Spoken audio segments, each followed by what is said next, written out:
CultfiggaTV. Revolutionary salute. Revolutionary salute. Like, share, subscribe. Welcome to the House of Revolution. You know I'm your humble host, the Yao Minga Revolution. I got some late breaking news the revolutionaries can use. Historic win for Trump. Historic. The fake media don't want to talk about it. They don't want to show his speech. We're going to dig into that. Shalom, family. Salute, kinfolk. Be sure to wipe your feet coming into the House of Revolution. That's hitting the like button for y'all who view the program later. Let's put this in the algorithm. Be sure to subscribe to the platform. We almost at 1,000 subscribers. We running the channel up quick. We don't play over here. Support the platform. But let's get right into this news. I got plenty to get into. A lot going on in the Middle East. But we're going to start with Trump. Devastates the fake news in the Democratic Party. Wins big, humiliates the puppets in the Republican Party. Last night, Donald Trump won the Iowa caucus in what is being described as a historic landslide. Margins not seen ever before. Against three chief rivals, Donald Trump came out with the majority of the votes. Ron DeSantis coming in second, Nikki Haley in third, and Vivek Ramaswamy coming in fourth. Now, the only one of the losers who wasn't a sore loser, of course, was Vivek Ramaswamy, who announced he would be dropping out of the race, endorsed Donald Trump, and said he would go with him to New Hampshire to actually help the man win. Of course, Ron DeSantis has taken the election was stolen from us route, seriously, and Nikki Haley, despite coming in third place, claims the race is now just a two-person race. Nikki Haley got Democrat voters, could not beat Ron DeSantis. So I guess technically she's correct when she's saying it's a two-person race. It's Trump and Ron DeSantis. But to be fair, if Ron DeSantis' campaign is making the argument that the election was tampered with by the media, well, I don't see how he's going to win anyway. He's polling in the single digits in New Hampshire in aggregate. And Nikki Haley is only polling as well as she is because Democrats want to vote for her. And that's apparently what they are doing. But shout out to Vivek Ramaswamy. The man is a class act. And as tensions began to flare up between his campaign and the Trump campaign, well, when he lost, he did the right thing. And I'll read for you the news, but I'll give you some insider breakdown because we just got back from the Iowa caucus. Oh boy, I got to bed around 4 a.m. and here I am once again with the Tim Pool Daily Show. Vivek Ramaswamy was slated to appear on Timcast IRL last night at some time after 7:45 p.m. We had his name in the title. We had his image in the thumbnail because we went to Iowa already having scheduled the man to appear on the show after the caucuses were wrapped. He was going to come on and talk about what's going on. However, we kept getting texts from Vivek's team. He's on his way. He's coming now. He's coming on the show. And so it actually jammed us up a little bit. I'll be completely honest, mildly perturbed. That's about it. Because, the plan we had was Alex Brusowitz and Benny Johnson were coming on the first hour, and Vivek had been scheduled for some time to come in the second hour to talk about the current state of the race, not for a long period of time, but, to come on and talk a little bit. We had a few other individuals who had discussed they would be coming on, but I think everybody got caught off guard by what happened here. I think Vivek's team thought they'd actually do much better than they did, and we were hoping he'd at least beat Nikki Haley. I was hoping Trump first place, Vivek distant second, but second. You get what you get. And around 7:45, we're being told, hey, Vivek's on his way, and then he doesn't show up. We're told, give it a few minutes. They keep telling us to wait, and I think we realized what was going on. We mentioned it on the show. Now, I didn't want to just come outright and say it because, I try to be respectful. Vivek's an awesome dude. He's a good guy, and I appreciate all the work he's doing. He's really helping bring new voters and young voters into the fold. But I did bring up the point. Vivek's team decided do the show without him. Yeah, well, it's not so easy just to do that, but considering it's a caucus and a major political campaign, I get it. And so I brought up on the show, why do you I don't know what changed from earlier in the day. I'll tell you this, they even had police officers deployed to our location which was the same building as Vivek's actual campaign office, not his campaign headquarters at the time. We'll get into all this. But an office where his staff had been doing work. There was no one there. But police were just deployed because Vivek was going to show up. Police were going to be there working security. Vivek was going to speak as to what was going on, what he saw, and what the people wanted. And it changed. Ian Crossland pointed it out. Perhaps what changed was 8%. So I respect the guy. I feel bad for him. But yeah, I think that may be it. I think Vivek's team genuinely believed they were going to at least hit double digits and do fairly well. But when it came back so low, with all due respect, he ran a great campaign. It's a good bit. I'm not trying to be mean. I think that's when he realized he was going to call it. And I think that became obvious to us. And after we wrapped up the show and closed out for the night, Vivek Ramaswamy announced he'd be giving a press conference. And it's kind of wild to be here on the ground seeing all this happen, because instantly chatter was on the ground with some politicos. Vivek Ramaswamy would be dropping out of the race shortly due to poor performance. Again, I'm not trying to be a dick and say like he failed or anything, or like be so harsh about it. But I think he performed rather poorly relative to what they expected to happen. He spent a lot of money doing it. But Vivek's a class act. He's a good guy. And so he saw the writing on the wall and he played it right. He visited every county more than once, twice at least. And then when the numbers didn't come back, he says, then Trump's the guy. So it was a wild night. Now, Donald Trump, of course, wins a landslide victory, urges unity to straighten out death and destruction. And this is why we are all saying Vivek Ramaswamy has a bright future here. He's leading the younger generation. No, he's not. He's inspiring younger people to come out and vote. He was winning the polls among first-time voters. That's impressive. So I can tremendously respect the work that he's done and will continue to do now that he is joining Donald Trump to go and carry on the mission of America First. I think after Donald Trump is out in 2028, Vivek Ramaswamy has a great shot at leading a movement, be it MAGA, America First, or whatever, because the dude is sharp, he's passionate, and he knows how to play the game. I mean, you take a look at what's going on with Ron DeSantis and Nikki Haley. I'm sorry, man, look, Ron DeSantis' campaign is declaring election interference. Wow. Okay, let's go through some of the information, right? 97% of the expected vote in. Donald Trump had 51.1% support. DeSantis at 21.2%. Haley at 19.1%. Let's just start breaking this down. Donald Trump gives a statement saying the people of Iowa sent a clear message tonight. Donald Trump will be the next Republican nominee for president. It's now time to make him the next president of the United States. Joe Biden's team just announced a massive war chest. Every dollar spent by Trump's primary loses a dollar that could be fighting Joe Biden. Once the D.C. runners are finished crying in their cocktails over tonight's results, it's time for Nikki Haley, Ron DeSantis, and Vivek Ramaswamy to face reality and stop wasting time and resources. A communications director for Make America Great Again, Inc. I think what happened after the results came in, I mean, look, they called the race, and it's a fair point to DeSantis' campaign. They called the race around 30 minutes into the caucus.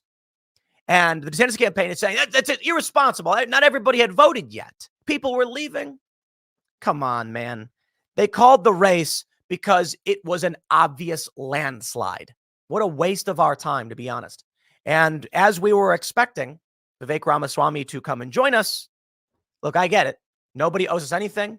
We're not the most important people in the room or even in the city. We're just a podcast. He was on the phone with Donald Trump announcing he'd be dropping out and he would support the president. And so tremendous respect to Vivek. Trump won. Now here's what we have. Take a look at this. New York Times, 8:34 p.m. Eastern. And of course, I tweeted it out right away, 8:34. Donald J. Trump wins the Iowa Republican caucus. They say the race was called before most of the votes were reported, which often means the call was based on polls and other data. Let's break this down. NBC News says Vivek Ramaswamy drops out of the 2024 race, endorses Trump, and he made a great statement. It was wild. 10:15, pulling up his statement and hearing him talk in the past tense, we knew exactly what was about to happen.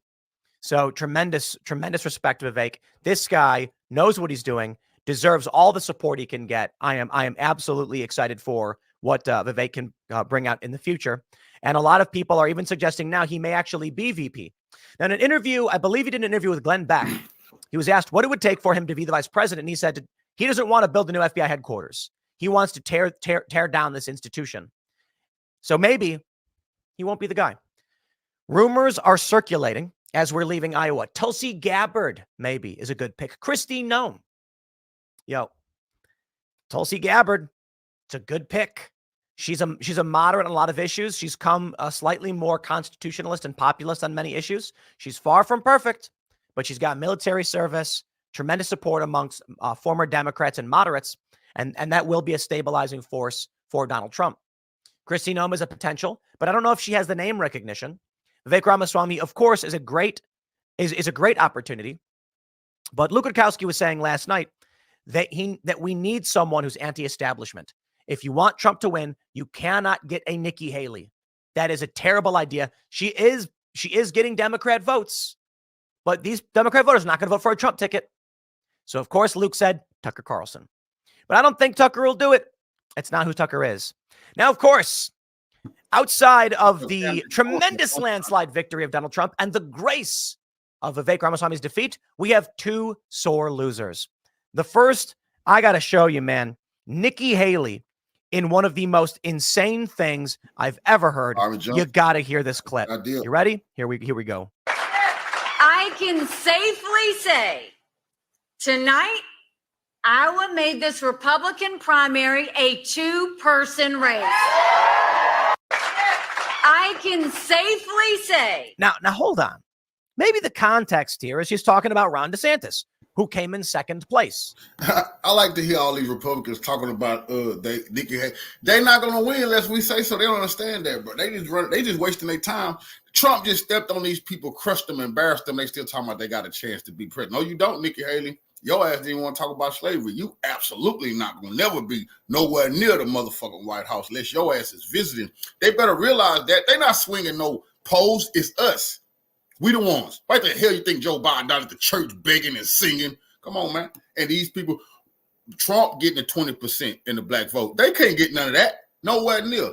So they better realize that. And Tim Cool and all the rest of these Republican little podcasts, they need to understand what's happening here. There ain't nothing they did. They've been voting the same shit they've been voting. This don't have nothing to do with them. They just show us a little bit more respect. But they got to show shit. We finna take the respect this goddamn election season. But she's saying, I can safely say, Iowa's made this a two-person race. We're going to show these motherfuckers. How? Well, okay, let's be fair. I believe, let me pull from the New York Times. I believe that's not it. Ron DeSantis says Trump will declare Iowa caucus is stolen if he loses. Oh, well, okay, here we go. Ron DeSantis earned 9 delegates. Nikki Haley earned 8. Vivek Ramaswamy with 3. If they had tied for delegates despite the gap in their results, maybe she could say that. But I suppose her argument is based on the polling we've got out of New Hampshire. It's going to be a two-person race. But talk about sore loser. Everyone's posting that meme of the guy cheering and screaming. It's like a competition. The guy screaming, cracks open the champagne, bites the medal, and then kisses the woman, and then it shows him in third place. And it's like, I got to be honest, like if you won third place in an Olympic event, like you'd be cheering for your medal. I can respect that. But Nikki Haley lost. She couldn't beat Ron DeSantis. Nah. That dude. Now, let me tell you something. Last election cycle, Sleepy Joe Biden was the one losing big like this. It was Bernie Sanders, Elizabeth Warren, then you get Joe Biden. Joe Biden was the Nikki Haley of the Democratic goddamn party until Barack Obama told everybody to drop out. So Bernie, they could consolidate behind Joe and beat Bernie. So we need to, let's keep everything in context. Joe Biden was the third place go-getter. He was third in line, you know. So Nikki Haley, just like Nikki is a third place to Trump and Ron DeSantis, this was Joe Biden's position. That's why she don't want to drop out, because she hoping to get some of that Joe Biden look. Dude is claiming the election was stolen, and she's out here saying it's a two-person race. Now with credit and a shout out to Babylon Bee, they posted this. After lackluster showing, Nikki Haley orders bombing of Iowa. Very nice. Very nice. All right, here we go. Zach Montanaro On X, his rapid response for Never Back Down, the Ron DeSantis super PAC, says, it is absolutely, well, okay, it's a statement from Andrew Romero. He's quoting it, so I'll just read the statement. DeSantis campaign statement on the media's election interference. Oh, mercy me. The DeSantis campaign released the following statement. It is absolutely outrageous that the media would participate in election interference by calling the race before tens of thousands of Iowans even had a chance to vote. The media is in the tank for Trump, and this is the most egregious example yet. Oh, here we go.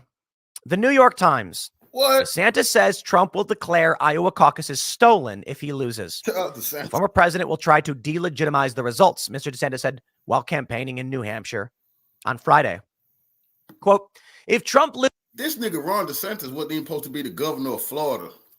The only reason this nigga is the governor of Florida is because Andrew Gillum, the black dude who they trying to reestablish his career, got caught in the hotel smoking meth with the prostitute white boys, with the male escorts. Andrew Gillum was finna beat DeSantis. Ain't that something? If this dude wasn't a Greek freak, boule who liked to party at P. Diddy house, Andrew Gillum, I think this is his last name, but he was gonna be the governor. They was trying to give him that Barack Obama rise. You feel what I'm saying? They were finna give him that Barack Obama rise, but he got caught in a hotel with male white boys and smoking meth. That was the end of him. Ron DeSantis got to be governor. Now they're trying to push him to be the president. Loses, he will say it's stolen no matter what. Absolutely. Mr. DeSantis said, responding to a reporter in New Hampshire who had asked whether Mr. Trump would accept the results. I think they say Mr. Trump. It's kind of funny. Mr. Trump, Mr. DeSantis says, they call him Mr. DeSantis, Mr. Trump. You can call him president and governor. They have titles. He will try to delegitimize the results. He did that against Ted Cruz in 2016. DeSantis even added that Trump had protested even when The Apprentice didn't get an Emmy. I got to tell you, man, it's not a good look for you to take the approach that the election was stolen from you. In this tweet from the chief politics reporter for the Des Moines Register, Brian Fenishstein, he says, new Iowa GOP chair Jeff Kaufman tells me in a statement that the media's rush to declare Donald Trump the winner while caucusing was still ongoing was highly disappointing and concerning. Quote, media outlets calling the results of the 2024 First in the Nation caucus less than a half an hour after precinct caucus had been called to order, before the overwhelming majority of Iowans had even cast their ballot, was highly disappointing and concerning. One of the key differences between the Iowa caucus and a standard primary election is that Iowans have a chance to listen to presidential candidates or their surrogates and deliberate to make an informed decision. There was no need to rush one of the most transparent grassroots democratic process in the country. Well, I'm a little torn on this.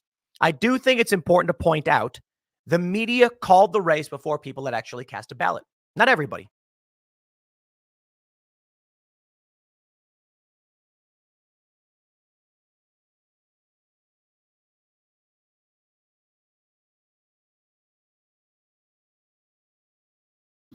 Let's listen to a little bit of fake news and what they talking about, How are they taking this? Let's eavesdrop on Let's go over to Steve Kornacki. He's still, I think, from last night at the big board. He's, of course, the NBC News national political correspondent.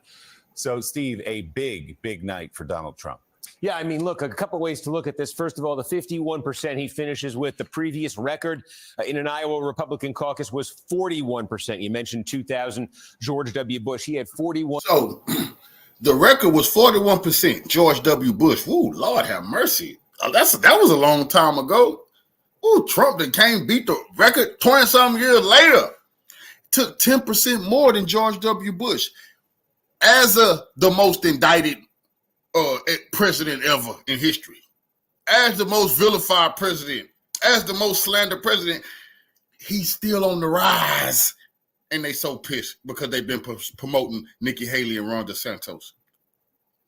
1%, then Bush won Iowa, Trump 10 points north of that. And the margin of victory here, it's basically 30 points Trump over DeSantis. The previous record for a margin of victory in Iowa was 12 points, Bob Dole over Pat Robertson back in 1988. So if you put these other two phonies together, Nikki Haley and Ron DeSantis, they still don't have enough to beat Trump. I mean, you could put these two together, Ron DeSantis, Nikki Haley, that's what the media is so crushed about. Because it is no competition. They wasting their time. And this was crazy. They pretending like these people is actually a challenge and don't act like Joe Biden don't have no challenges nowhere. They won't let nobody challenge Joe Biden, but people who challenge Trump is just getting devastated. While he's facing all these allegations and every day they talk about he's a criminal and how democracy is on the line, you know, that type of foolishness. These numbers here that Trump did vastly exceed anything we've seen in an Iowa Republican caucus before. Here's an interesting one. It is as close for Donald Trump to being a 99 county sweep of the state as you can get without actually getting a 99 county sweep. He got 99 counties. He just needed one. Huh? Trump got 90. He almost swept everything. It was almost all his and alone. And these people talking about it's a challenge. And they still gonna promote Nikki Haley. They gonna try to promote Nikki Haley and talk about, you know, because she like war and she said Israel got the right to defend Trump. And said, "Won't worry about no Israel." I told y'all he wasn't. I told y'all he wasn't to be speaking on that. He see what's happening to Joe Biden. He's staying out of that, man. He's staying out of that. They got to say, well, if Trump was in office, because he ain't gonna tell you what he was gonna do. He ain't no goddamn fool. He know everybody don't want to hear no Israel got the right to defend itself. Trump coming out and said America first. That means Israel second or third or fourth somewhere. A sweep. And what I mean is look at the one county that is not Trump's shade of red on here. It's Johnson County, where Iowa City and the University of Iowa are. And look at the result here. Donald Trump lost it to Nikki Haley by a single vote. So Donald Trump literally came one single vote away from going 99. One single vote away, huh? And Donald Trump would have had it all to himself. Many people, we want to know about that one vote. That probably was rigged, huh? They weren't going to let him have it all, 100% all him. Come on, man. These people think we stupid. For 99 in Iowa last night here, just in terms of why DeSantis was able to edge out Haley for second place. Look, compared to Trump, it's not really a stronger breakout showing for either one of them, just given the history we talked about. But why was DeSantis able to edge out second place? Essentially, it's this, that Haley had, and we talked about this yesterday in the run-up to this, the polls were suggesting this. Haley had a coalition that was dependent on college-educated, on independents, on non-Republicans, on Democrats. You heard that? You heard that? Nikki Haley is only even in the race and running because Democrats want her. She's like Hillary Clinton. She's the Republican Hillary Clinton. You heard that? Non-Republicans? What? Non-Republicans? Look, what you mean? Joe Biden? Joe Biden them is voting for Nikki Haley. This is crazy. Higher income voters. They are concentrated around the state capital, Des Moines, Polk County, crazy. Dallas County, west of that, Johnson County, which I just showed you that Nikki Haley did carry by a vote. Those are the kinds of places, Story County, Ames, where Iowa State University is. Those are the kinds of places she did well, very well last. Yeah, all of the Israelis, all the Zionists, they voted for her. She still couldn't win. Democrats, independents, anybody could have voted for her. She still couldn't win. Last night in a couple places there, maybe not quite as well as she wanted, but she was certainly very competitive. Where the floor fell out for Haley and where DeSantis ran up numbers on her, there's a lot of small rural counties throughout the state that individually don't add up to much in terms of the statewide vote, but that collectively do. Rule, and in those, I just give you a couple of examples. That's rural, those rural. Oh, well, they don't want women running nothing in the rural area. See, rural, that's the home of the white man, where the white man is still a man. And a woman needs to get in that kitchen and make my supper, woman. That lady ain't getting it. He just said it, not me. I'm breaking it down to y'all. In rural, oh, okay, good old country boy town. They don't want her neither. Of examples here. Look, Van Buren County, very small, but look, Haley, single digits, just 6% right there. Take a look, Wayne County, we're down by the Missouri border. Again, you don't even see Haley in the top 4 in this county. She finished behind Ramaswamy. Take a look at Ringgold County here. Again, Haley, single digits. Come on, man. Why this lady won't drop out the race, man? And now, I'm reminding y'all, just as bad as she doing, that was Joe Biden last election season. In the Democrat race, it was Bernie Sanders, it was Elizabeth Warren, and then way down there at the bottom with Tulsi Gabbard and Kamala, you found Jim Crow Joe. It was so embarrassing that Barack Obama's vice president was at the bottom until Barack Obama told everybody to drop out because he was the Democratic Don. And they all got behind Joe Biden and beat Bernie Sanders, which is election interference. It's getting blown out by Trump, but these add up. It's not a ton of numbers in any of these counties, but there's a whole bunch of these around the state. Basically, 1/4 of the counties in Iowa last night, Nikki Haley finished in single digits in. There's only 4 where DeSantis finished in single digits. So, the gains, the strengths that Haley had in those areas of the state that are suburban, that are urban, that are metropolitan, the gains that Haley made there were eventually offset by her failure to be competitive in parts of Iowa that now are representative in many ways of the national Republican Party base. These are counties I'm showing you that are small, that are rural, that are ex-urban, where you don't have a high degree of concentration of college-educated voters, much more working class in blue collar in nature. A lot of these voters, have been swinging to the Republican Party for some time. It accelerated when Donald Trump became the something. Never listen to Republicans neither when they say identity politics. They say the Democrats like to do identity politics. That means identifying on black voters and blah, blah, blah. Republicans do too. When they say working class, they mean white. When they say rural area, they mean white. You see, when they got identity politics too. When they say, when they say the Christian, they want to go to the blue-blooded Christian community, they mean white. You see, everybody plays identity politics. They got these little labels, urban, inner city, all this bullshit that they use. It's all identity politics. So never let the Republicans act so high and mighty like it's only the Democrats who play identity. That's why I get so pissed off when I hear Coon say that about the Democrats. I'm like, Coon, do you know the Republicans do the same shit?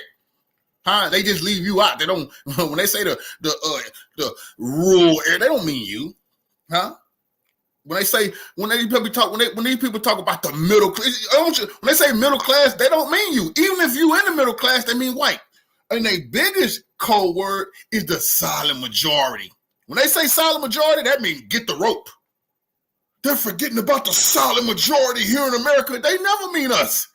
Never. They all silent majority. Who the hell do you think they say the majority is? But they saying they have been silent, goddammit. No, they haven't. And I'm going to be exposed to Republicans. We tired of all that bullshit. We just want to get straight to the facts about shit. We tired of them trying to dog whistle too and act like it's only the goddamn Democrats. I'm going to have to teach people that. They do that shit. The face of the Republican Party, and Nikki Haley just doing pretty much nothing with them last night. It means for her going forward, look, New Hampshire, it could be 45% of the electorate in New Hampshire next week that is independent. You see that number in New Hampshire regularly. You really don't see it almost anywhere else. So Nikki Haley, with what she showed last night, what she's showing in the polls, could be very competitive in New Hampshire next week. The problem for her is what happens. Let's say she pulls off the upset. Let's say she's John McCain in 2000. She doesn't do much in Iowa. She goes to New Hampshire. She gets the big upset. Where does she go from there? Her home state is South Carolina, but the demographics there are very. Why are they steady promoting a woman who got blown out? Trump, one vote kept Trump from sweeping everything. Why are they steady promoting this? Why are they steady acting like these people got a chance to win? Because they don't want to tell the truth. It's nothing. None of these people can do to stop Trump, but it's nothing Joe Biden can do. He done everything. He didn't throw all the fake ass indictments at the man. Threaten to lock him up and call him all kind of shit. There's no Republicans ever going to be able to beat him. Why? Because they know other Republicans going to be getting all that much of the black vote. They're not going to get that. Very, very different than New Hampshire. And then Nikki Haley and Ron DeSantis, they fucked up. They tried to see who was going to be the most bigoted and the most racist. And what? Y'all definitely not sniffing no presidency like that. And so that's what happened to Nikki Haley. She was so stupid. They asked her to cause it a civil war. Lady, almost called you. You ain't getting in no White House. This lady is a fucking immigrant, man. This lady, and we just learned the other day. See, I knew she wasn't from here, but her parents wasn't even citizens. They weren't even citizens. So she not really supposed to be eligible to run for no presidency. That's why I say you got to watch motherfuckers like this come and talk about America. You just got here. What the fuck do you know about America? And why do you hate the homeland of your parents? We got to watch people who steady coming here and their parents hate where they come from. What do you hate yourself? That's a bunch of self-hate. Then they want to come to America and then make up all the lies. This is the greatest place to steal and kill and destroy. That's what you came here to do. But I digress. And then you go a week after South Carolina, you're into Super Tuesday, you're into a lot of states. You've got Arkansas, you've got Tennessee, you've got North Carolina, you've got Texas, you've got California, where the rules have been changed in a way that make it very easy for Donald Trump to take all 169 delegates. Those delegates can add up real fast for Donald Trump starting on Super Tuesday. And the limitations you see here that I just went through for Haley in that coalition she put together in Iowa last night, they will not necessarily loom large in New Hampshire next week, but they'll be huge in those other states I just talked about that come later. Yeah, and Steve, obviously, Nice. and we can. I want to stay with Iowa, but first, I let's think talk it's gonna about get greater what is later. ahead. New Hampshire, obviously, ahead next week. If Nikki Haley wins there, then the space between the New Hampshire primary and South Carolina will be a month. So where does she go next? She goes to South Carolina, and she has a month to campaign in her home state with Donald Trump. If she wins with Donald Trump, a loser for a month, that will be fascinating. We'll see what happens under those circumstances. If Trump could just lose for a month, what are y'all talking about? He just blew them people out. What are y'all doing, man? But this is the Democrats. Why the hell y'all? I thought y'all wanted to face Trump. I mean, he got all these indictments. He's such a pervert. He's a criminal. Why are y'all praying to God to face anybody but Trump? These are the Democrats. They go to show you their hand. They go to show how disgusting they is. And remember, Democrats was able to vote in these primaries. They go to show you they voted for Nikki Haley. They know Republicans want this goddamn lady. She a war hawk. They don't want her. You know? But she came out. Israel, bomb, finish Hamas. All that bullshit. And then, that didn't get her no votes. But Donald Trump has problems in New Hampshire regardless, doesn't he? Even in the forget, and by the way, the Trump argument that, if Nikki Haley wins in New Hampshire, she only wins because she gets independence in a swing state. Not actually a really positive argument to make for the general election, which is independents and swing states hate me, so you can't really look at Nikki Haley beating me there. But Nikki Haley supposed to be trying to be the Republican candidate. You heard what they just said? They showed their hand. With Donald Trump saying if he get beat in New Hampshire, it'd only be because the independents, like y'all can gang up on them and help Nikki Haley become the Republican candidate so y'all can beat her down.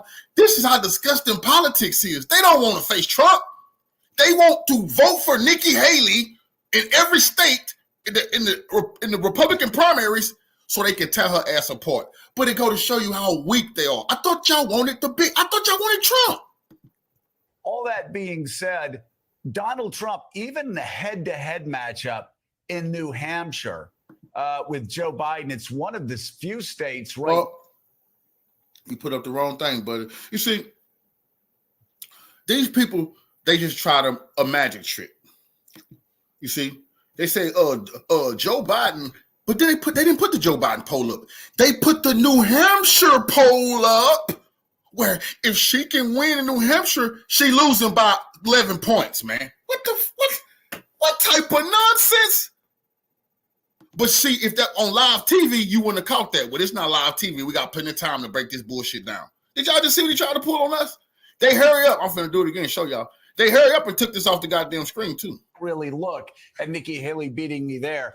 But all that being said, Donald Trump, even the head-to-head matchup in New Hampshire with Joe Biden, it's one of the few states right now and that Biden continued with Trump.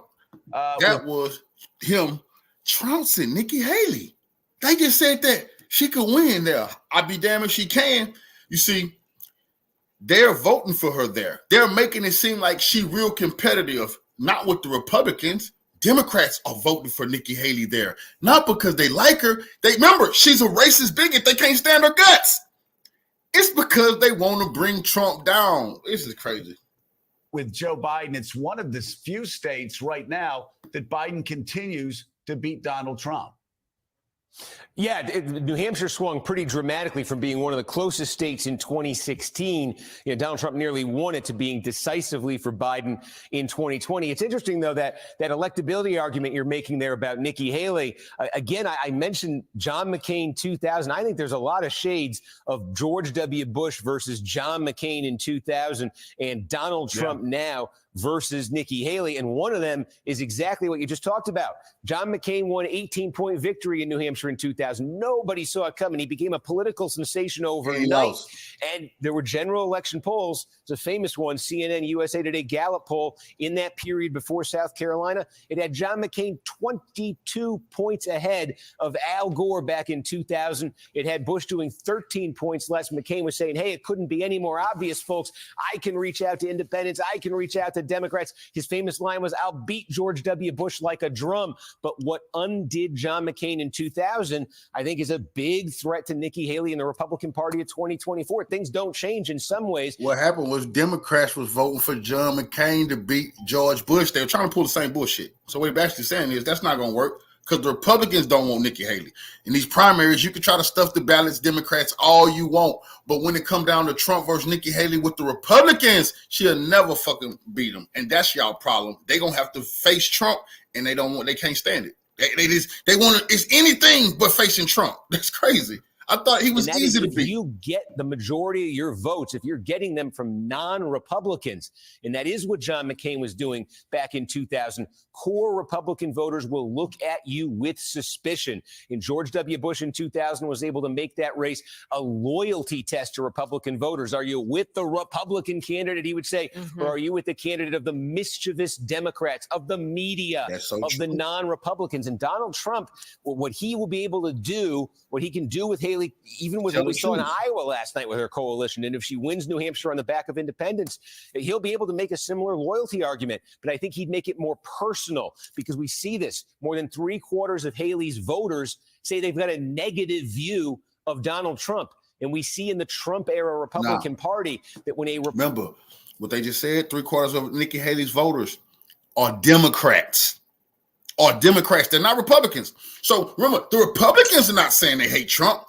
No, the Democrats who are voting for Nikki Haley in the primaries are saying they hate Trump. So they can rig. See, this shit is so easy to see. You know, they is manufacturing a consent for Nikki Haley to rule, which is there behind it. Republican gets identified as being the face of anti-Trump voters, anti-Trump forces, anti-Trump messages. Republican voters who like Donald Trump, and they are still the vast majority of the Republican Party, they tend to turn on that candidate. Ask Chris Christie. He left the race with poisonous numbers with Republican voters. Ask Mike Pence, same thing. Ask Asa Hutchinson. All of them, they're the only 3 candidates who had upside down numbers in terms of favorability with Republican voters this past year. And it had everything to do with being identified with the antagonism towards Trump. And if Nikki Haley pulls off New Hampshire, her challenge, that's a very difficult needle to thread because the lesson of the Trump era is when you become seen as the face of the non-Republicans and the Trump-resistant crowd, Republicans turn on you and they turn on you hard. And in fact, we're seeing in South Carolina after New Hampshire, Haley's polling much worse in her home state of South Carolina than she is in New Hampshire. So, Steve, let's look at some of those entrance poll numbers I mentioned from NBC News. Let's look at that South Carolina poll he was just talking about. Damn, Steve, you trying to, Steve, when you went to church, you changed your life, you telling the truth finally? They don't want to talk about that. No, let's look at that South Carolina poll he talking about where she getting beat like a drum in her own state. Man, don't try to pivot away from that. What they say about trying to work at Fox News after in Iowa. A majority of Republican voters last night, well above 60%, believe the big lie. They believe that Joe Biden lost the election. Also, 66% of voters say that even if Donald Trump is convicted of the crimes he's facing now this year, 65% say he still is fit to be president. So this party, by the way, that's among all voters, among Trump voters, those numbers go way up, even higher. Black so voters too. They have bought his story. They have bought his version of events inside. His version. Well, we've been seeing this for a long time, Willie. In fact, I think it's a story that's fundamental to Donald Trump's. What's wrong with the Democrats? They too busy trying to brainwash people into dealing with the reality. The reality of it is, you can call it the big lie all you want. Nobody give a damn about what you're saying. You can talk about, Trump is unfit to serve. That ain't what the polls show. Why is black people showing a strong favorability towards him? Why you can call him MAGA Trump? We're not no fucking MAGA nothing. We Trump, but they just don't get it. They trying to program people into believing that, Trump is getting away with dictatorship. Oh, when Joe Biden is said to hell with democracy, he don't even want y'all to vote this year. Who knows? Joe Biden might make sure y'all don't vote by starting a historical war here in America.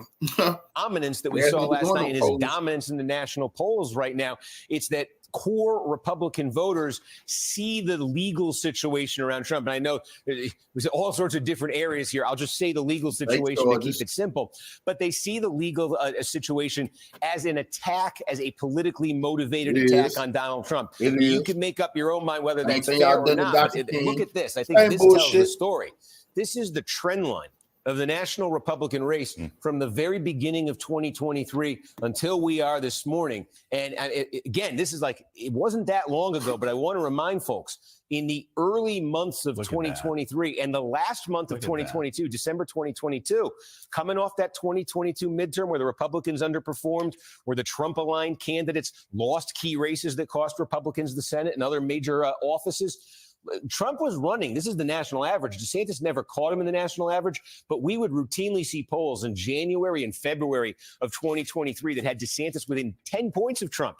There were polls, I can go find you 5 of them right now, that had DeSantis ahead nationally of Donald Trump. Right. The atmosphere in early 23 was, Republicans are moving on from Trump. They're sick of the losing. They've had years of this act. They're going to look for other options here. That's why so many candidates step forward. And look where the lines diverge. Look where the Trump line takes off. Look where the DeSantis line kind of flatlines and nobody's moved up. What week was that? That is literally the week that Donald Trump was indicted on the first of the charges in Manhattan on the Stormy Daniels matter. And there was, it's unquestionable to me when you look at these numbers and if you were to apply all the little legal dates that popped up throughout the year to this, they triggered a rally around Trump effect among core Republicans. I say again, they clearly see this as politically motivated. They see this as Trump's opponents using the legal system to go after him, and they responded that way by rallying around him. You literally see it the week of that first indictment, and that has been the story since. All right, Steve Kornacki. What that mean? Shouldn't have put them fake charges on him. You still would have had a chance. The people is not going for the fake charges. That's what it looked like.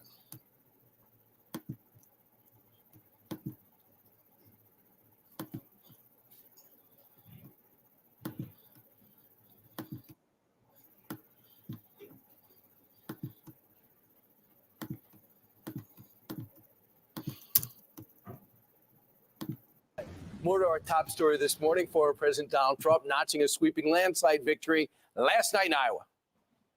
And I really think this is time now for everybody, our country, to come together. We want to come together, whether it's Republican or Democrat or liberal or conservative. It would be so nice if we could come together and straighten out the world and straighten out the problems.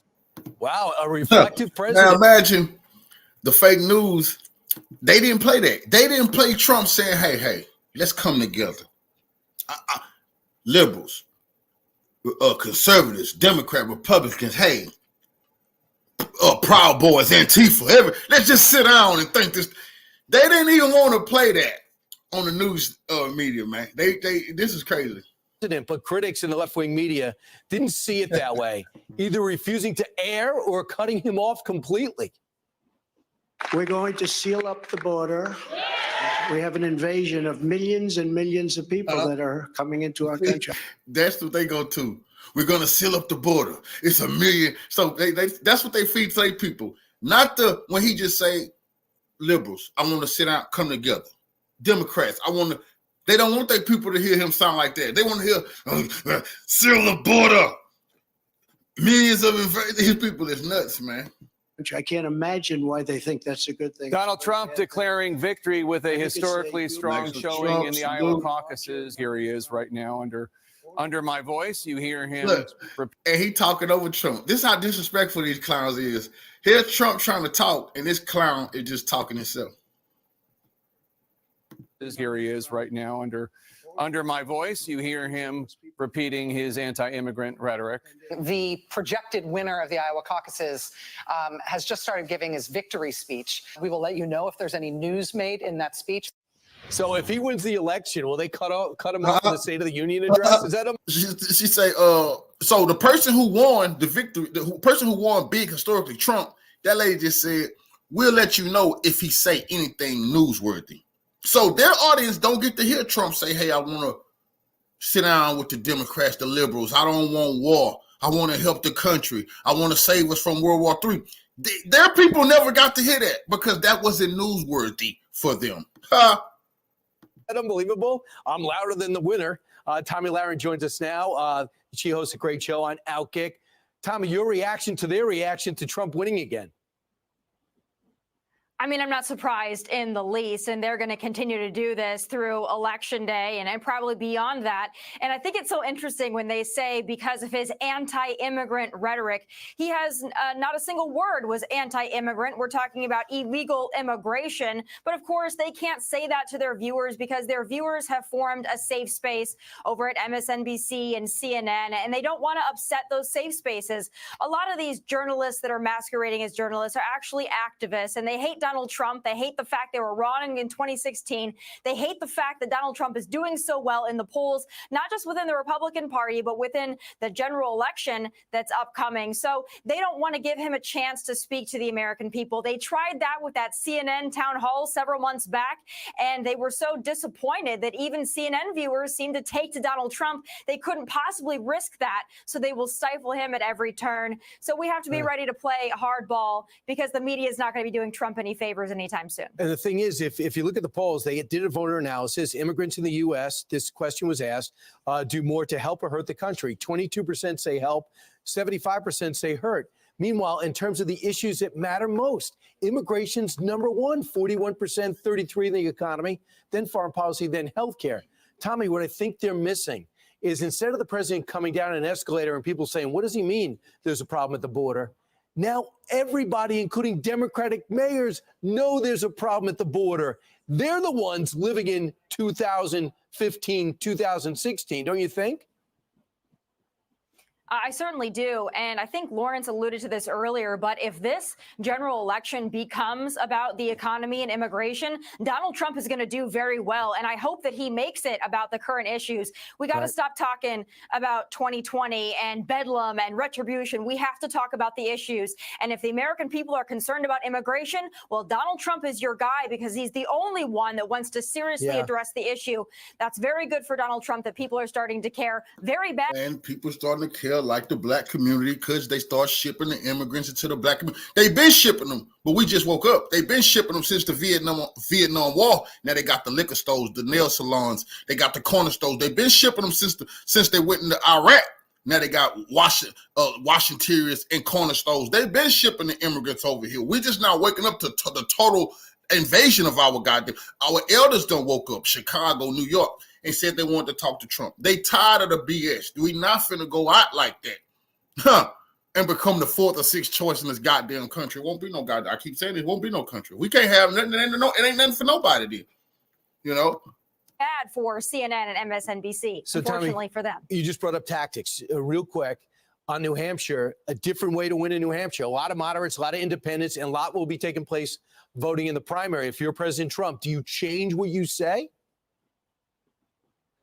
I don't think Donald Trump is going to change himself at all. I think he's unable to do that. But I do think that he's going to shift to more of a general election message. And that's what he needs to do. He did it the other night on the Fox town hall when he was speaking about abortion. I thought that was a great answer he gave. So I think you're going to see him pivot. He's not worried about Ron DeSantis. He's not worried about Nikki Haley. Now it's time to focus on the general election. And he can be there, actually the unifier that Joe Biden promised to be. It's just going to be a matter of him making sure he drives those narratives home that that are important to the American people. I think he's going to do it. Yeah, and Ron DeSantis says, I punched my ticket to live another day, and it's true.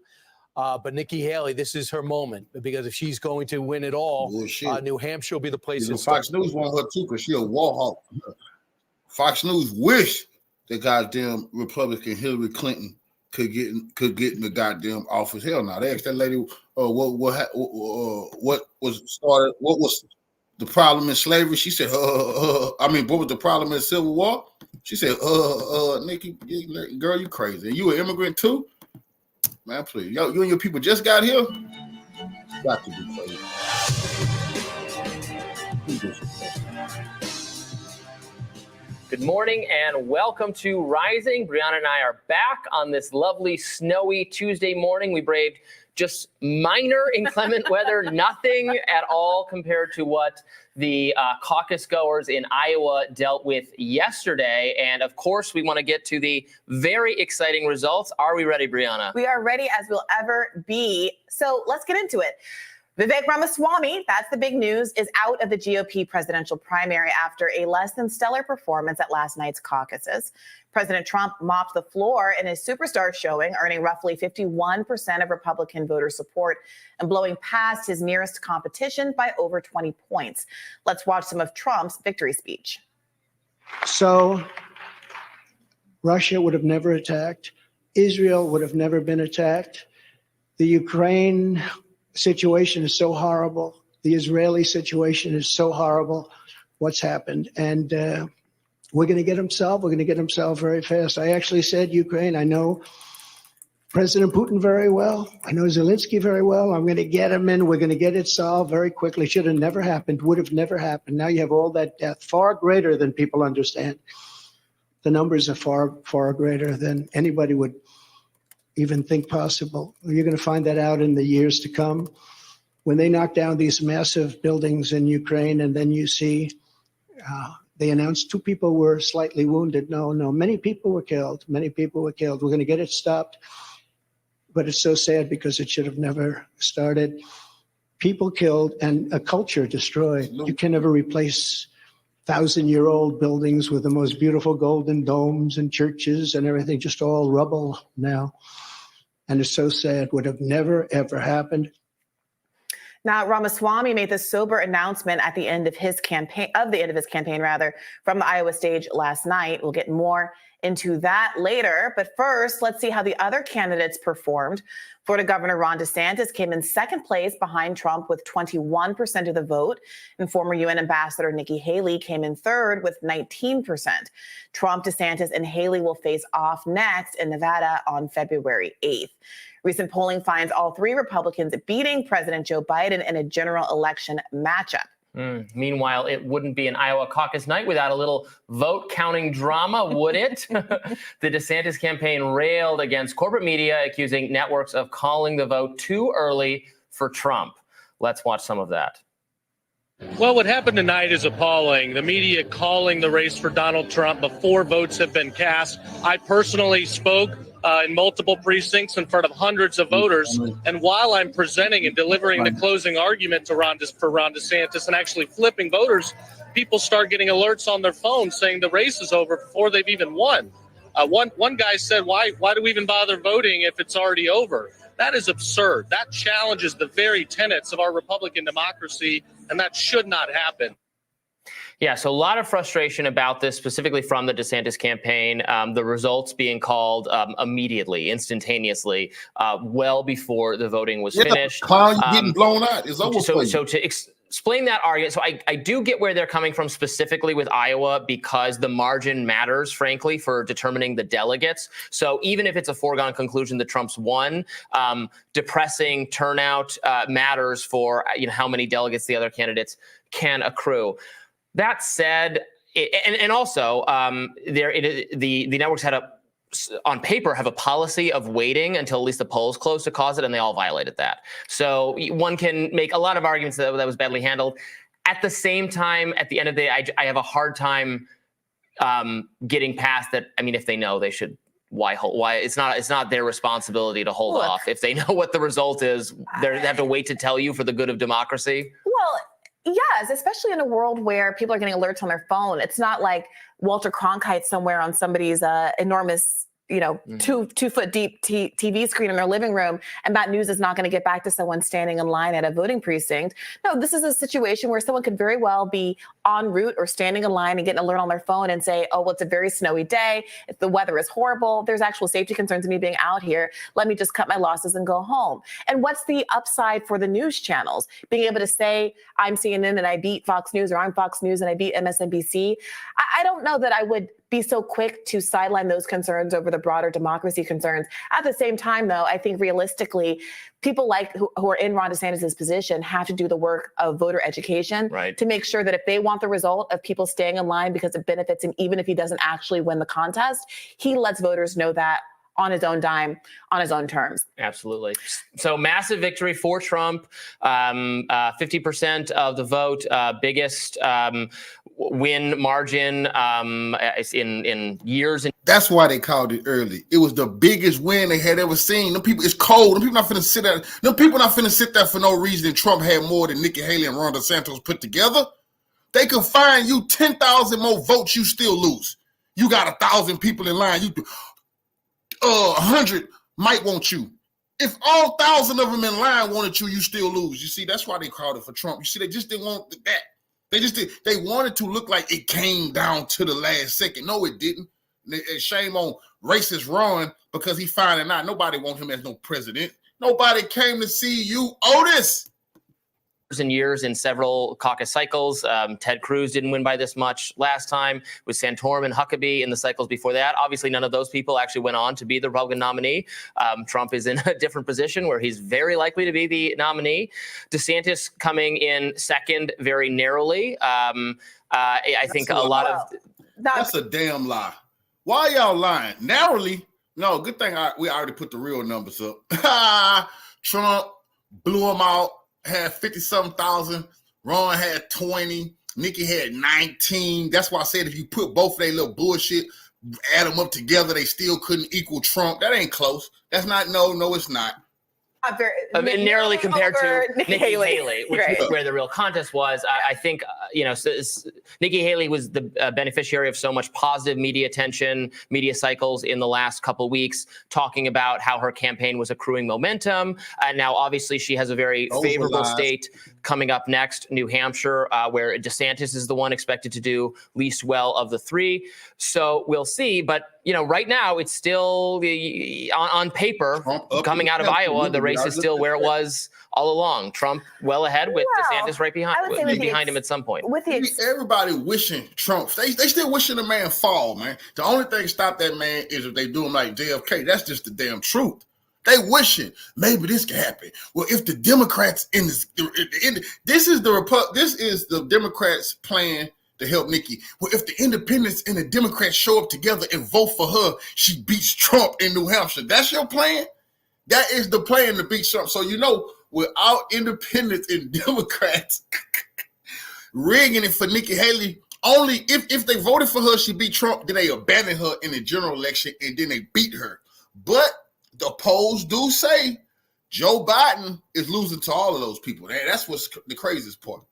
Exception of Vivek Ramaswamy, I think dramatically underperforming a lot of people's expectations. I know that Elon Musk very famously shortly before the caucuses tweeted out that he thought that he was going to overperform the polls significantly. Many folks were citing the fact that he had done events and basically almost every district in Iowa, covering a lot more ground, doing a lot more retail politicking than anybody else in the race.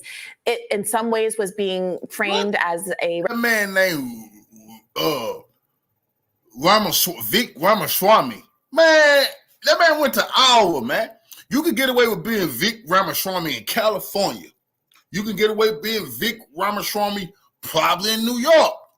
But Iowa, that's the last place your ass gonna go there and be the Republican nominee, Vic Ramaswamy. Even though you was talking that I'm white, they seen you. They had eyes. They looked at you and they were just like, we like you, Vic, but your ass is not white. That's how they felt about old Vic. And he needs to understand that about this country. Vic ran right into racism. That's why He was energetic. That's why he stole Barack Obama's speeches. Some of his best speeches was from Barack Obama. He lifted that man's speeches, did a little bit of take a little bit out, throw in some of his stuff. But, some of Barack's intellectual stuff, yes, they busted this man using Barack Obama speeches.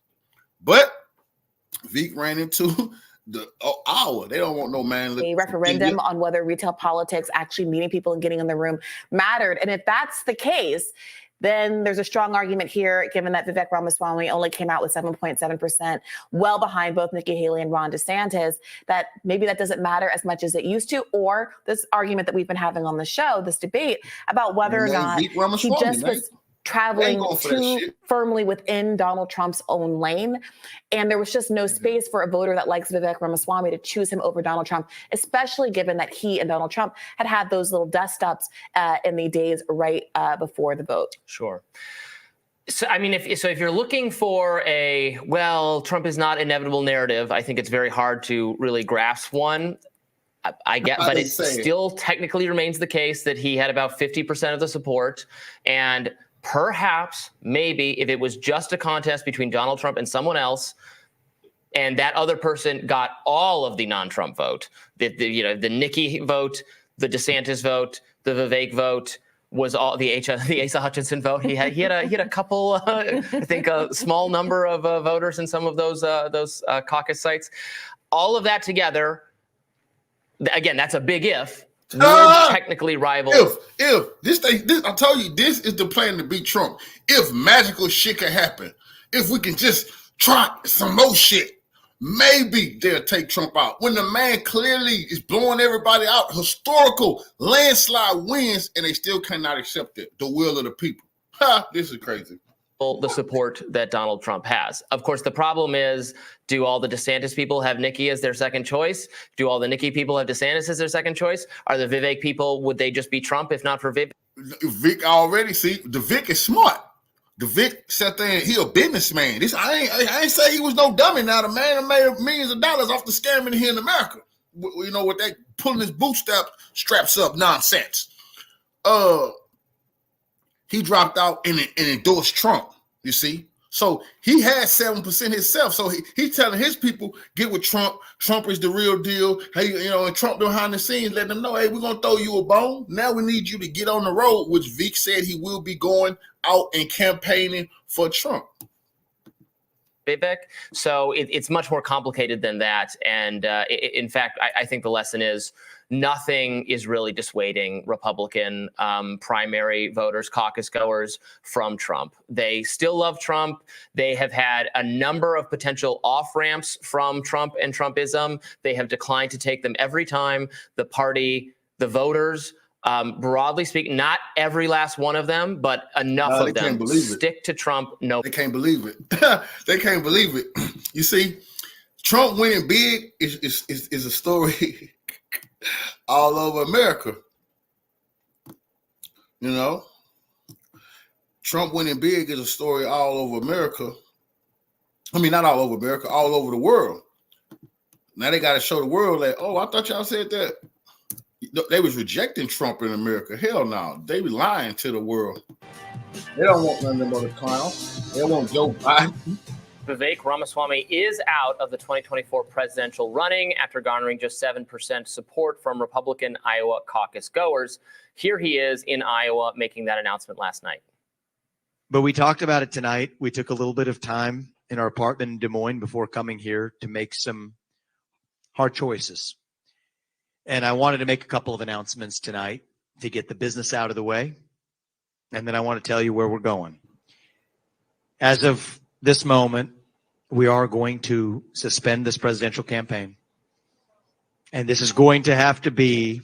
See, one thing, the Vic Ramaswamy. See, he stopped calling himself Victor Ramaswamy. They said, "Don't call yourself something hip." So Vic, oh man, it's like America. We cut all that. They was gonna find the way to change the Ramaswamy. We can't call you that, man. Could you be Vic Abraham or something? Vic's anything. But this picture right here is why Vic could never walk into Iowa and beat white people. But because he's not white. That's just the truth. That's just the truth. You see, it was hard for Barack to go to Iowa and pull that. They knew he was going. See, they thought he was dead wood. He kissed a lot of butt and brought old Joe Biden with him. You see, Joe Biden was his ace in the hole, like he tell everybody. See, whenever they thought this nigga, he had Jim Crow Joe, they're like, oh yeah, as racist as you can get. People need to pay attention to that. But they thought Hillary Clinton was gonna clean Barack ass up. Anybody can go back and look at it. I'm a historian. They thought Hillary was gonna clean his ass up, but no, they was shocked how intelligent he talked. Even Harry Reid used to be the head of the Senate, said, and it was very racist, how articulate Barack was. You know, that's what they say about blacks. You go, he's so articulate. That's what you say. But Barack was able to pull a rabbit out the hat in Iowa. Because Iowa is 99.99% white. Yeah, I don't know. It's probably about 100 black people somewhere around there. They probably play football.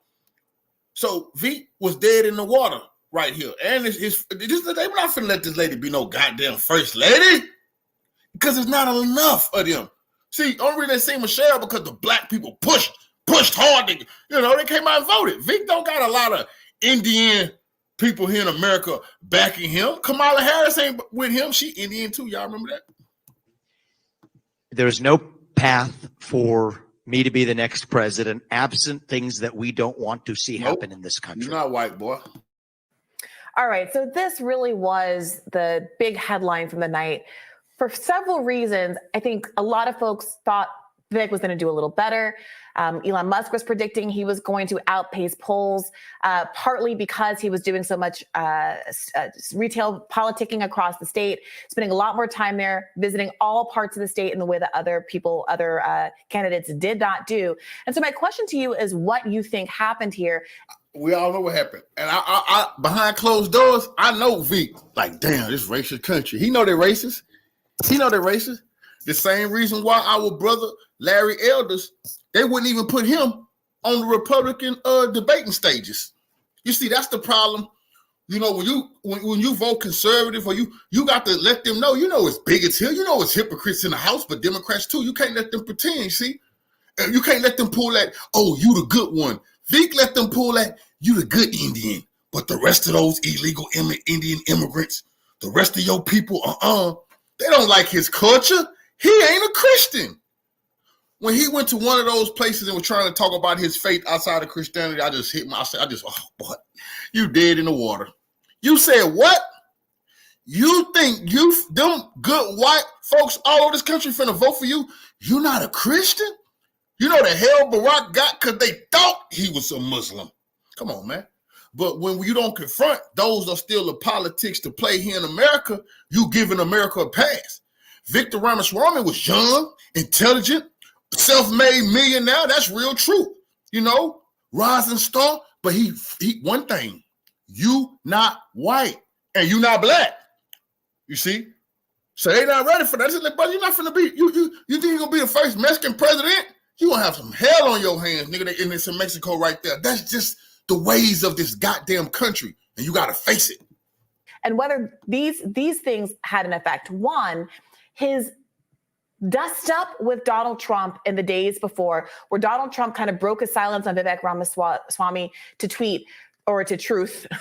Very sly, but a vote for Vivek is a vote for the other side. Don't get duped by this. Vote for Trump. Don't waste your vote. Vivek is not MAGA. And of course, they exchanged some volleys in the course of that. And two, whether or not this is a referendum of sorts. That's true. The day before, Trump, because Trump, he ain't playing. You've been riding off his coattail. He been letting you clout chase. He been letting you make all that money, eating off his plate. But when it come down to the night to vote, he let everybody know you a clout chasing phony and you ain't white. Yes, Trump let him know.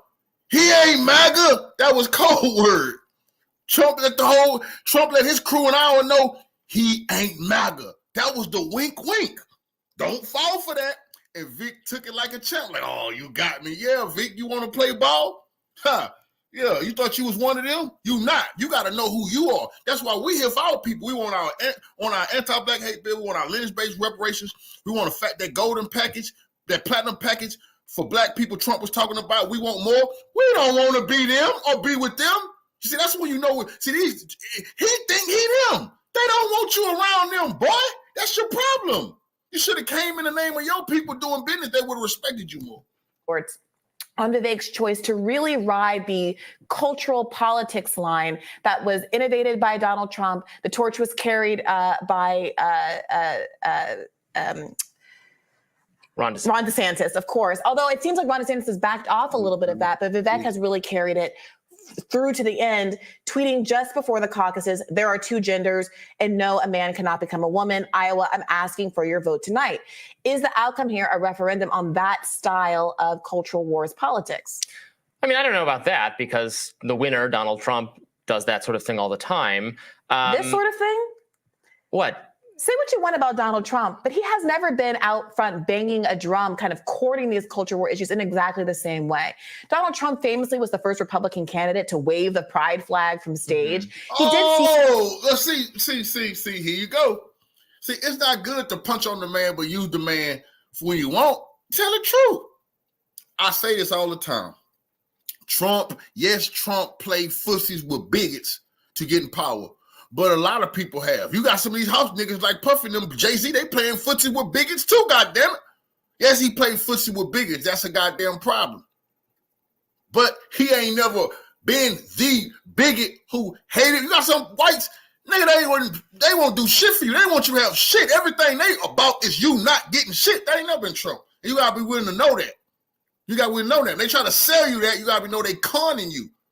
So now a lot of black people got to walk back their lies they done told to try to get on a sounding positioning and sound reasonable when they doing business. And that's what we doing here. This shit ain't personal. You see? That's real talk. That's real talk, man. So let's hear. Now she got to sound reasonable. Team, especially in 2016, to be influenced by the fact that he was a New York Democrat not so long before, with New York Democrat children who ran in New York Democrat circles and seemed to be kind of indifferent to a lot of those social. The man never was Republican, never ever voted Republican, never had nothing to do with Republican. They showed the tapes, he was for abortion, was against it. The man was doing business, he moving and shit. You see, this is the problem with Democrats, because when Bill Clinton told him to run on the golf course against Hillary, Bill Clinton told him that, but as soon as he beat Hillary, then he became Hitler. What? He became Hitler, a bigot, a hypocrite, a known racist. What are you talking about? You've been chilling with the man for 30 years. You see? They knew the man was politicking, but they sold the man off as Hitler. Hitler. Many people is crazy. Social issues, including, I think, some of his relative softness on the issue of abortion, at least rhetorically, saying, hey, Republicans are getting out over their skis, talking about a national abortion ban. This isn't good for the party. I mean, Vivek, his finish was, he didn't really he 8%. That's about where he was in the polls. There was no dramatic surprise come from behind victory for him, certainly. But I don't know that there's anything to say other than he made a showing. He has a very strong online presence. I take your point that maybe that's not, rural Iowa caucus goers, I don't think are quite as online as the natural Vivek audience, which is frankly white. Come on, man. What are you talking about? Rural. I told you rural. They threw that rural in there. That is a word for white. Don't say rural. Say white. No. We can't say that. So we're going to use a code word for white. That's, it's lesser of you got to have an easy approach with this stuff. Frankly, younger, part of the new right, the younger conservative people, your Candace Owens, a big supporter of his, Mike Cernovich, I think Dave Rubin said a lot of nice things about him, although Dave Rubin's also a big DeSantis person. The kind of online right audience that Elon Musk very much caters to, that's Vivek's people, not necessarily the people in Iowa. But again, if he got 8%, that's about where he was in the polls, and now he's done. Isn't that the issue? Is not the critique that there can be an inflated sense of success that comes from having the support of very online kind of millennial figures. The age cohort that Vivek did best with was his own age cohort, the 30 to 39 group. This nigga just finessed his way to the top. And guess what? He finna make millions off of that nice little run that he just had. He couldn't have bought more motherfucker promotion pretending like he was running to be the president of the goddamn United States of America. Finesse. I'm talking about his own line. What? That's what? You're scammers. Come on, man. Yeah, it's not surprising at all. And even then, though, only he got the biggest share of that group among voters, but only 21% of his supporters fell within that group. So Bernie, so many people go through this. You can kind of champion your success or your popularity with a younger crowd, with a more online crowd. But if that is also a demographic group that doesn't turn out at the polls, at what point is the media kind of irresponsible and overinflating the likelihood that that's going to yield real dividends at the voting booth? I don't know that caucuses. Was it overly inflated? Maybe it was by Elon. I never expected him to win Iowa or too much better than he's doing now. I think he has a promising future in conservative media or conservative politics. Despite his dust up with Trump, I think he's probably still well liked by Trump, and it would not shock me to see him get some kind of position in a future Trump administration if that were to come to pass. I think he did well enough to make all his people happy, and I don't think there's going to be any like reflecting on the lines. Have we leaned too far into wokeness? But we will see. Also, I should mention, I was going to mention this in the other block. You had said this earlier, and I was kind of skeptical, but I am starting to pick up on this vibe. I'm feeling it out there. Nikki Haley, vice president. What's changed your mind? I can't tell you. It's just like I'm just picking up some kind of psychic resonance out there. I have been hearing some rumors about Nikki Haley, vice president. Now that she's getting crushed, stomped, she just came in third place. Now they trying to force her into the Trump White House so she can still war on behalf of Israel and talk all of her racist nonsense that we don't fucking want to hear. This is crazy. You lose, bye, go. But to see, this is the media right here. I just got a sense that Nikki Haley, what? Trump don't like that woman. He called her Republican Hillary. He don't want to have nothing to do with her. She's a war hawk. He want peace.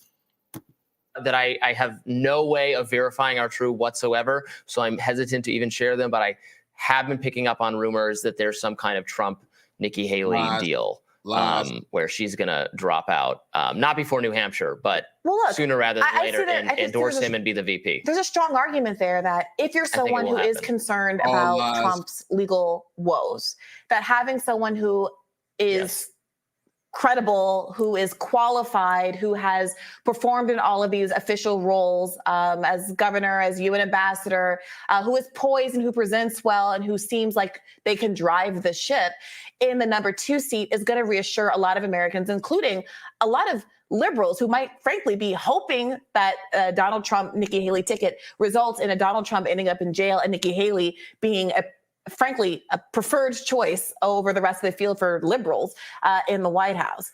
And here's how this deal should work, though. If I was Nikki Haley, you have to be smart about this. If you're agreeing, for instance, to drop out before South Carolina and in order to be picked as Trump's VP, I mean, look how Trump treated Mike Pence. Trump has no loyalty to anyone. Trump will destroy you if he feels like it. So it has to be part of the deal that if it comes to pass that Trump is not able to be the candidate for legal reasons, that she has to get him to commit to throwing his entire support, everything he has behind her. And if he doesn't do that, she has to say, I will run as an independent third-party candidate. That has to be, they have to have mutually assured destruction in order to possibly make that deal work. Yeah, I mean, I could definitely see it. Advice. I can definitely see it, and I can definitely see the Republican establishment really liking that backup plan for Donald Trump. She is the establishment choice. Yes. She is a war hawk in all the most traditional ways. There are obviously, we've watched this in the A Block clip, Donald Trump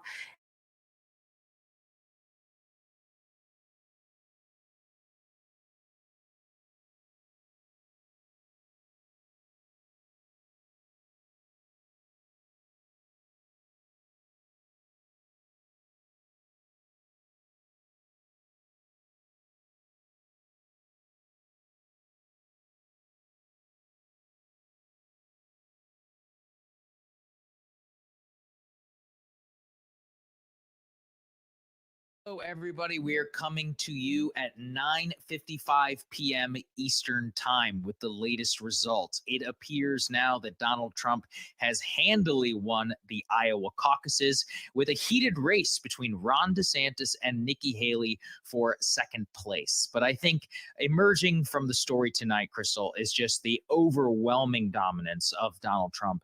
It's one thing to see a poll. It's a whole other to see voters actually turn out, come to minus 35 and brave temperatures, huddle up all in order to cast their vote for the former president. We've got reams of exit polling data now that shows just how insane and dominant his support is with every single demographic group. You've got the votes right there in front of us. We've got about 39% of the votes that have been counted so far, but every single projection from the Associated Press to every media organization actually called it not only 30 minutes into the race. In terms of the 44,000 votes that have been cast so far, as if we're literally recording at this moment, Donald Trump stands at 52.8%.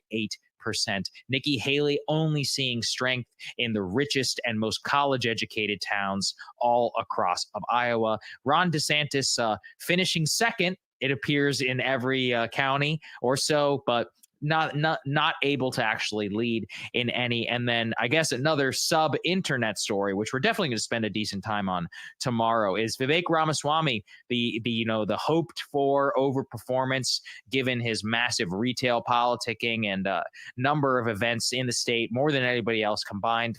Didn't appear to bear out. He's only coming in at around 7.7% so far right now. And of those 50-some thousand votes that I mentioned, he's only got about 3,400 right now to his name, Crystal. So that's where we're at, approximately about 10 p.m. on the East Coast here. Yeah, that's exactly right. So again, this is only 39% of the votes in, so this could change. There continues to be a very close race for second, for whatever that's worth.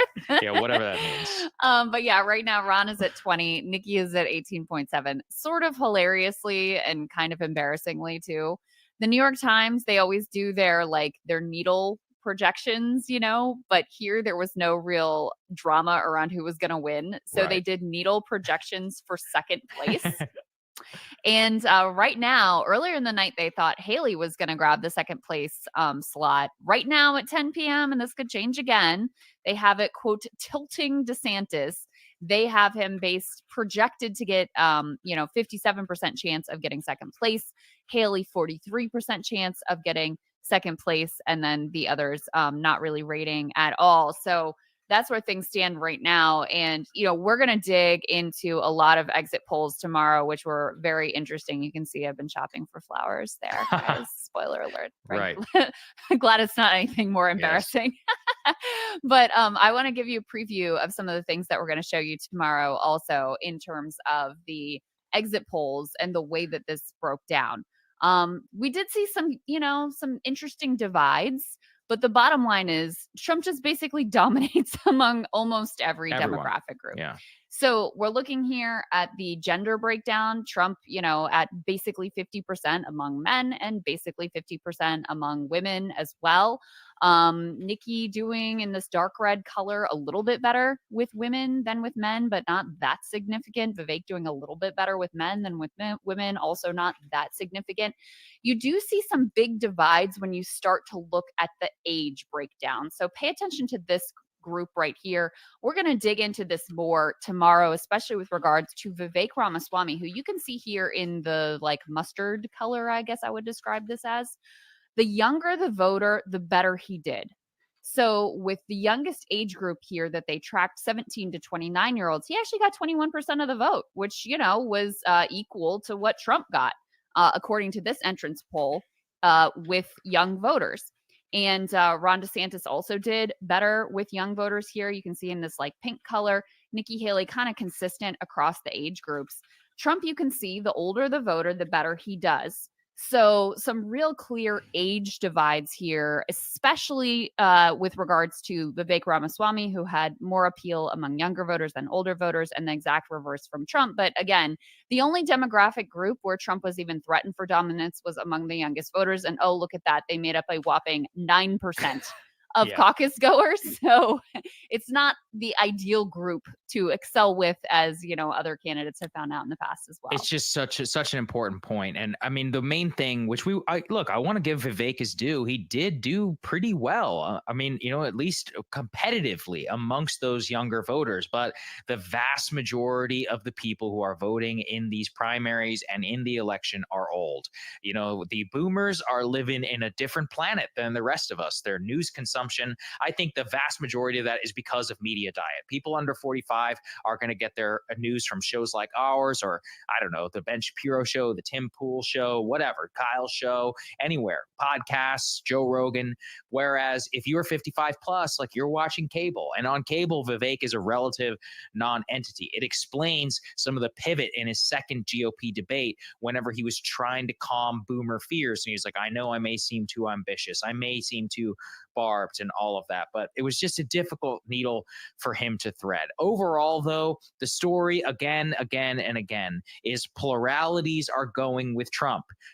Pluralities of non-college educated, of some college, of bachelors, with Nikki Haley only having a plurality, it appears, with advanced degree holders, as in people with a JD, MA, MBA. Here's the problem. If you are a Republican who is winning within that group, I think in the general election, approximately 9% vote Republican. Some 92% are going to end up voting Democrat. So not exactly the subgroup, but really below that, Crystal, also that you're highlighting is the college educated voters. If Trump's got a plurality with college graduates and with non-college graduates, Nikki Haley just never really stood a chance here. And as it appears that her performance tonight in Iowa is not only, roughly either second or third, but not the clear dominance that she needed to show for second, coming within the teens of Donald Trump, that's a big problem for her going into New Hampshire. It just undercuts the momentum narrative. It undercuts the, media attention that she necessarily would have gone. And I just think, again, I got to come back to this. Trump is whopping with every important group in the GOP primary. Young, old, college, non-college, evangelical. It's just like at a certain point, what are we doing here? It confirms everything that we thought. I mean, there's a real wine track, beer track story here. But even with that, you're like, okay, but Trump is winning the wine track and the beer track. So Nikki does better with the college graduates, and that'll be good for her in New Hampshire. Right. We can scroll down here. You can also see she does better with people who self-describe as independents. But if you are failing with Republicans in a Republican primary, something tells me that's not going to work out for you in the long haul. And last piece of data I'll show you for tonight is you can see the way people self-identify as, along the ideological spectrum and who they're supporting. So 51%, a majority of caucus goers actually describe themselves as very conservative, and they are overwhelmingly with Trump, 60%. Only 6% with Nikki Haley. And again, this is a majority of caucus goers. You can see Ron DeSantis actually does better with the most conservative voters. And then, his support trails off as voters self-identify as more moderate. With Nikki, she does her best among this 10% of the caucus goers who self-describe as moderate. Somewhat conservative is 38%. So between, Sagar, it's late for me to do math, but I believe 50 plus 30 is 80, and then 8 plus 1 is 9. So we're talking about 89% of the caucus goers are either very or somewhat conservative, and Nikki Haley is not doing particularly well with them. And then this also is worth noting. You can see both here, self-identified Democrats only made up 3%. There was some, theory that maybe Democrats were going to cross over in large numbers. That obviously didn't happen. Self-described liberals only make up 2%. Again, there was some theory that maybe people were going to cross over to cast a vote basically against Trump, since Democrats were not going to have a caucus. That clearly did not work out for Nikki Haley tonight. Again, the race for second place is still very close. We'll see what happens. We'll see if Ron DeSantis feels like this is enough for him to continue in this race, or whether he decides, because he really did stake so much on Iowa and spend so much money, $150 million or something crazy on Iowa to come in maybe barely second place. Does he feel like he has a path to continue? I know Nikki's going to go on to New Hampshire because she feels like she has a real shot there. But after that, where's the ground that you're going to pick up? Where are the gains where else are you going to win other than maybe New Hampshire, which, by the way, you're still down in the polls in New Hampshire, even as you're doing better there than you've been doing in Iowa. Big decisions for RDS to make tonight. We'll see. I think he will likely carry on, but look, Trump, he's in the best possible position. Nikki Haley's not going to get the momentum pop that she wanted. He's got the dominance amongst every single group. He's got the headline. He will be speaking, Crystal, in about 20 minutes. Maybe we'll monitor and we'll see if anything is worth including in the main show tomorrow. But we'll have Ryan and Emily at the desk, and we'll all go over. I'm especially interested to dig down into some of the evangelical flip from 2016 to Trump, and just going through sector by sector and just being like, let's revel in this because this is incredible. Trump's complete dominance within the party, what this means going forward, and also just adjusting, how and what we think about the general election, how soon Biden is very soon going to not even, is going to totally dismiss the idea that he's not going to run against everyone else. And it just becomes closer and closer to reality that, the race that nobody wanted necessarily is the race that almost certainly everybody's going to be getting. So there we go. Absolutely. And so far, the drama in this election season is unlikely to come in the primary season. Absolutely. Listen, this is all interesting, right? But in terms of being uncertain who's eventually going to prevail, there hasn't really been any uncertainty for quite some time now. So perhaps I'm sure there will be some drama down the road that we can't even predict at this point. Just who the hell knows what's going to happen. Maybe we go to bed and Vivek Ramaswamy can become second. It's not going to happen. I'm just joking. I'm just hoping that, for something like that. Just again, like I said, it's sad to see that retail politics doesn't matter. That's another thing we're going to talk a lot about tomorrow. But thank you. And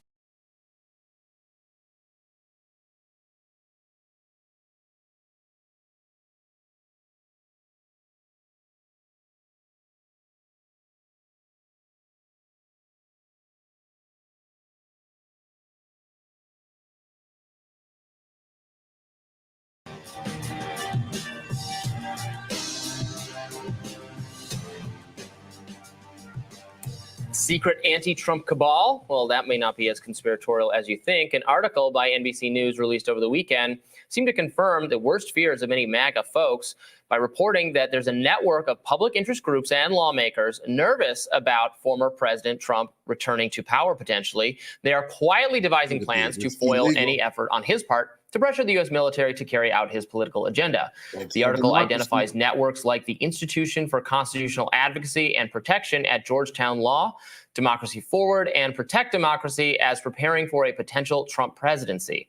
They point to statements made by the former president, including that he would only be dictator for a day as evidence he's planning a military coup. Here's Trump saying that as a reminder. It's interesting. I did a show, Sean Hannity. Did you ever hear of him? He's a very nice man. And he said, essentially, you're not going to be a dictator, are you? Tell me. I think he was trying to give me a nicer question that maybe you guys would. He meant it very well. I said, I'm going to be a dictator for one day. Now, some commentators raised the alarm about statements Trump made in Iowa, saying that he'd be president for 4 years and beyond. Take a listen. But nobody had to call me because I made the commitment and we kept you first in the nation. As long as I have anything to say about it, and that we have a good chance of saying for 4 years, we'll have a lot to say about it, 4 years and beyond. Trump supporters, on the other hand, argued these fears were overblown and that it was mainstream media outlets and Democrats trying to delegitimize Trump before he theoretically takes office. Here's CPAC head Mercedes Schlapp on Newsmax. I've been very concerned for the most part in the sense that when you're seeing the legacy media basically talk and describe Donald Trump as a dictator, while you're seeing the fact that you have these defense officials saying, well, if Trump were to go back into office, we don't want him to have so much power. It's very troubling. I think definitely you have this narrative from the liberal press pushing this. He's an authoritarian. He's a dictator. And so it's this extreme propaganda machine that I think is very problematic. So this article is very interesting. So it begins, let me just read the first sentence. Donald Trump is sparking fears among those who understand the inner workings of the Pentagon that he would convert the nonpartisan U.S. military into the muscular arm of his political agenda. So this is the criticism I have of this. Like, look, the government should, the Pentagon, the military should be responsive to the person elected by the people to head our government. Now, of all these nonprofit organizations want to sue Trump for violating the law or do any of that, they are within their rights to do so. I hope every president or every political figure who violates the law is held to account. I have no problem with any of that. But a lot of this comes off as sounding to me like they're afraid he might actually do something with the legitimate political authority given to him, that they want the national security state and the military to operate solely divorced from political considerations. And that sounds to me like, you know, what if Trump says we're not continuing the war in Ukraine, but the military wants to continue the war in Ukraine, that's not going to be heeded? I don't know, Robert, that sounds like a lot of projection to me. I'm not getting that at all from this article. The article is referencing very specific concerns.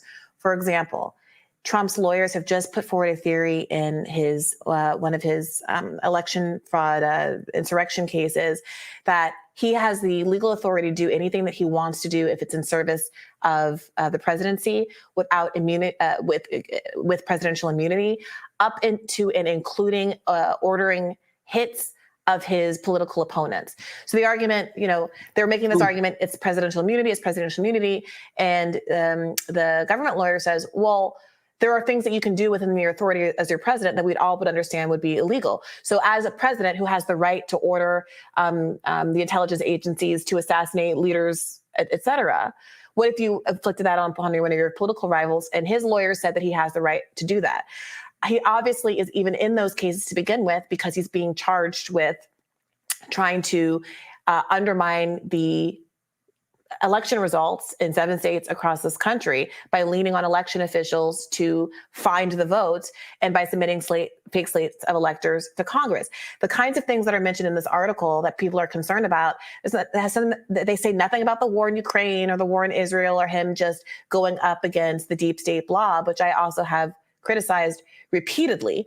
They're specifically saying they're worried that he is going to use, even in the quote that we read in our read starting this segment, that he's going to use his authority to lean on the military to advance his individual political goals, not the goals that Congress votes and decides on, but to stage a military coup. And so I'm a little confused as to what the problem is with legal organizations and the like, simply readying themselves for that possibility. If it doesn't happen and they are premature and they're being alarmist, well, then great, nothing's lost. If it does happen, I don't quite see the concern about them readying themselves for it. Yeah, I have no problem or concerns about them doing. Legal advocacy organizations are going to do those kinds of things. And again, the idea that Trump's authority, or that any president's authority is unlimited and can't be changed, they can do whatever they want, is laughable and should be fought and should be curbed at the level of the courts every time.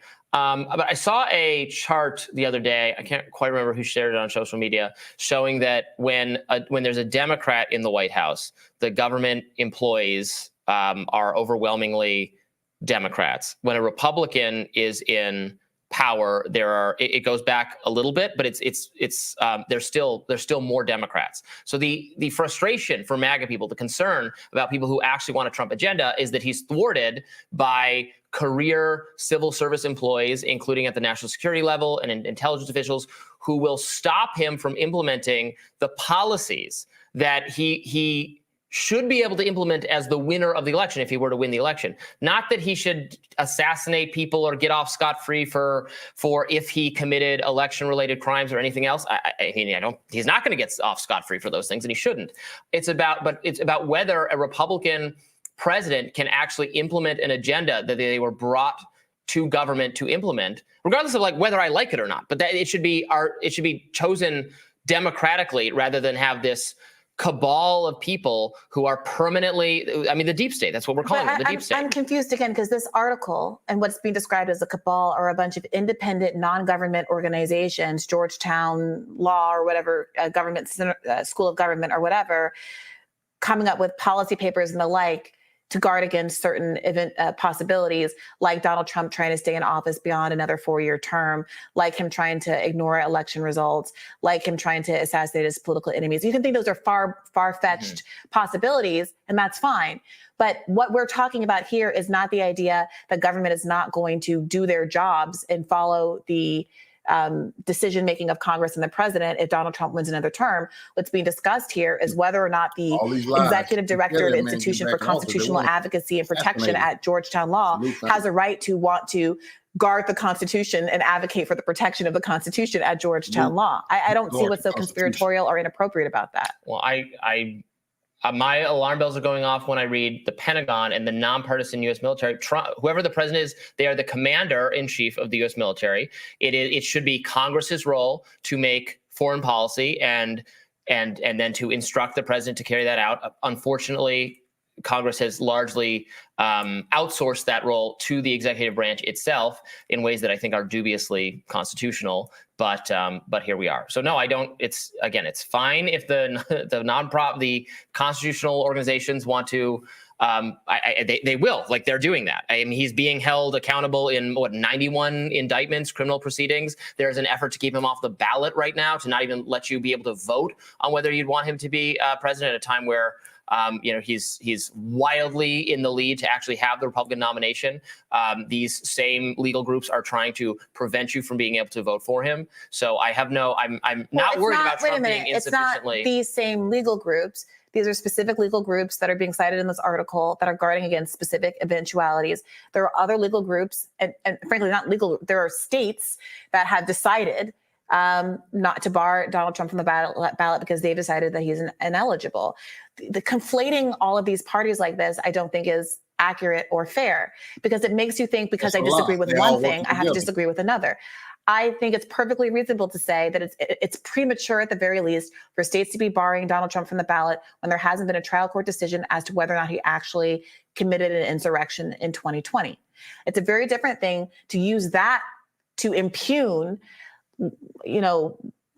government scholars, legal scholars, whatever, at various academic institutions who are looking at the history and looking at some of the statements that Donald Trump has made. Donald Trump has to owe that it's not a conspiracy, because people are reacting negatively to him saying, I will be a dictator on day one repeatedly, from him saying, I plan to be president for 4 years and more. He could very easily clear those things up and conduct himself in a way that wouldn't invite these kinds of charges. But given that he has said those things, I fail to see what the harm is. And people who have expertise in preventing a military coup and preventing the kind of undemocratic and illegal acts that would usurp democratic rule in this country from preventing that from happening.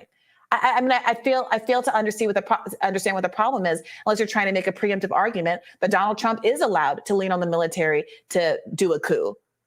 No, he's not allowed to lean on the military to do a coup. He's allowed to implement policy and have. You see, these people. So, if he's president, how can you do a coup? The military would do a coup by removing him from power.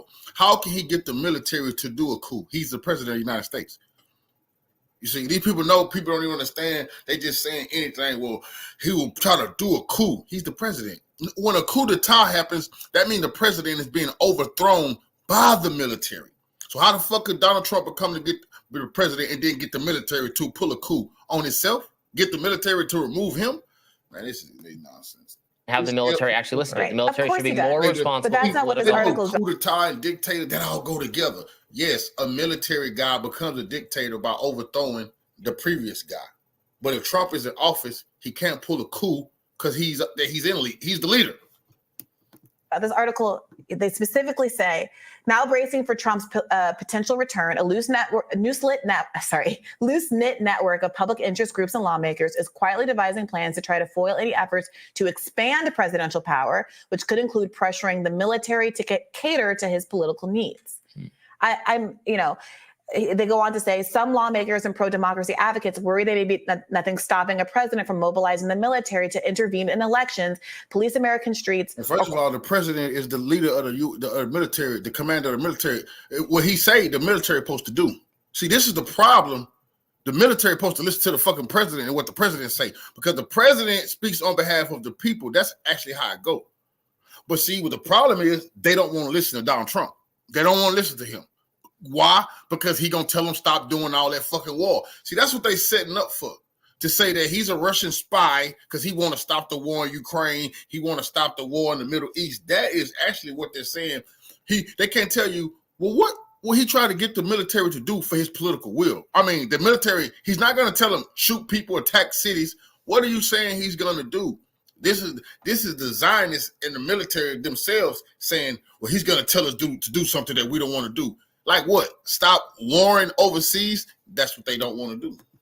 Or quash domestic protests. Certainly, I don't think that you are supportive of a president or anybody using the military to quash free speech rights and domestic protests or to intervene in democratic elections. So if we're all on the same page that we don't want people to do that, there's an argument that says, well, it's alarmist to believe that Trump would do that, and people can debate whether or not you should take some of these statements that he's made seriously. But if you don't think he's going to do it, then I'm failing to see the harm of, again, non-government lawmakers, people at these think tanks, Georgetown School of Government or whatever, from simply laying out what options exist for the people to restore democracy if Donald Trump acts. She's saying what options exist to, if the elected president getting the power, to overthrow him. That's what a coup d'etat is. So that's openly saying, what can we do to make him inefficient into what anything he do? We say he's trying to be a dictator, and he's going against who? He's the president. He just got put in the power. We're supposed to be it's crazy. I thought you're supposed to listen to the president, not when the president is Donald Trump, because they saying if Donald Trump the president, well, he's a dictator. That's how he got there, overthrowing the government. This is outrageous. This how stupid they think everybody is. On his threat, frankly, to be a dictator on day one or perhaps thereafter. Right. The Trump supporters' position is that it is those very people who are the threat to democracy, given the efforts and the arguments they've made to keep Trump himself off the ballot. That's a fact. Unelected people, unelected officials trying to tell the president of the United States what to do. That is the threat to democracy. That is absolutely what Trump is saying. That's what we call the fucking deep state. You see Trump saying, I'm going to drain the swamp. Well, here's the swamp saying, no, you're a dictator and we got to come together because you're going to try to do undemocratic stuff. What? Who elected you to talk like that? This is crazy. And to wall off all of government from having to follow what he would do if he were returned to power. We'll have more Rising right after this. That's a fact. And it's a shame that Brown had to sit up there and make herself look like a goddamn fool with those Democratic talking points. Well, if he get in the office, he might do this. Who told you that? He said he's going to be a dictator for one day. Well, okay. You don't say. All right, let's look into...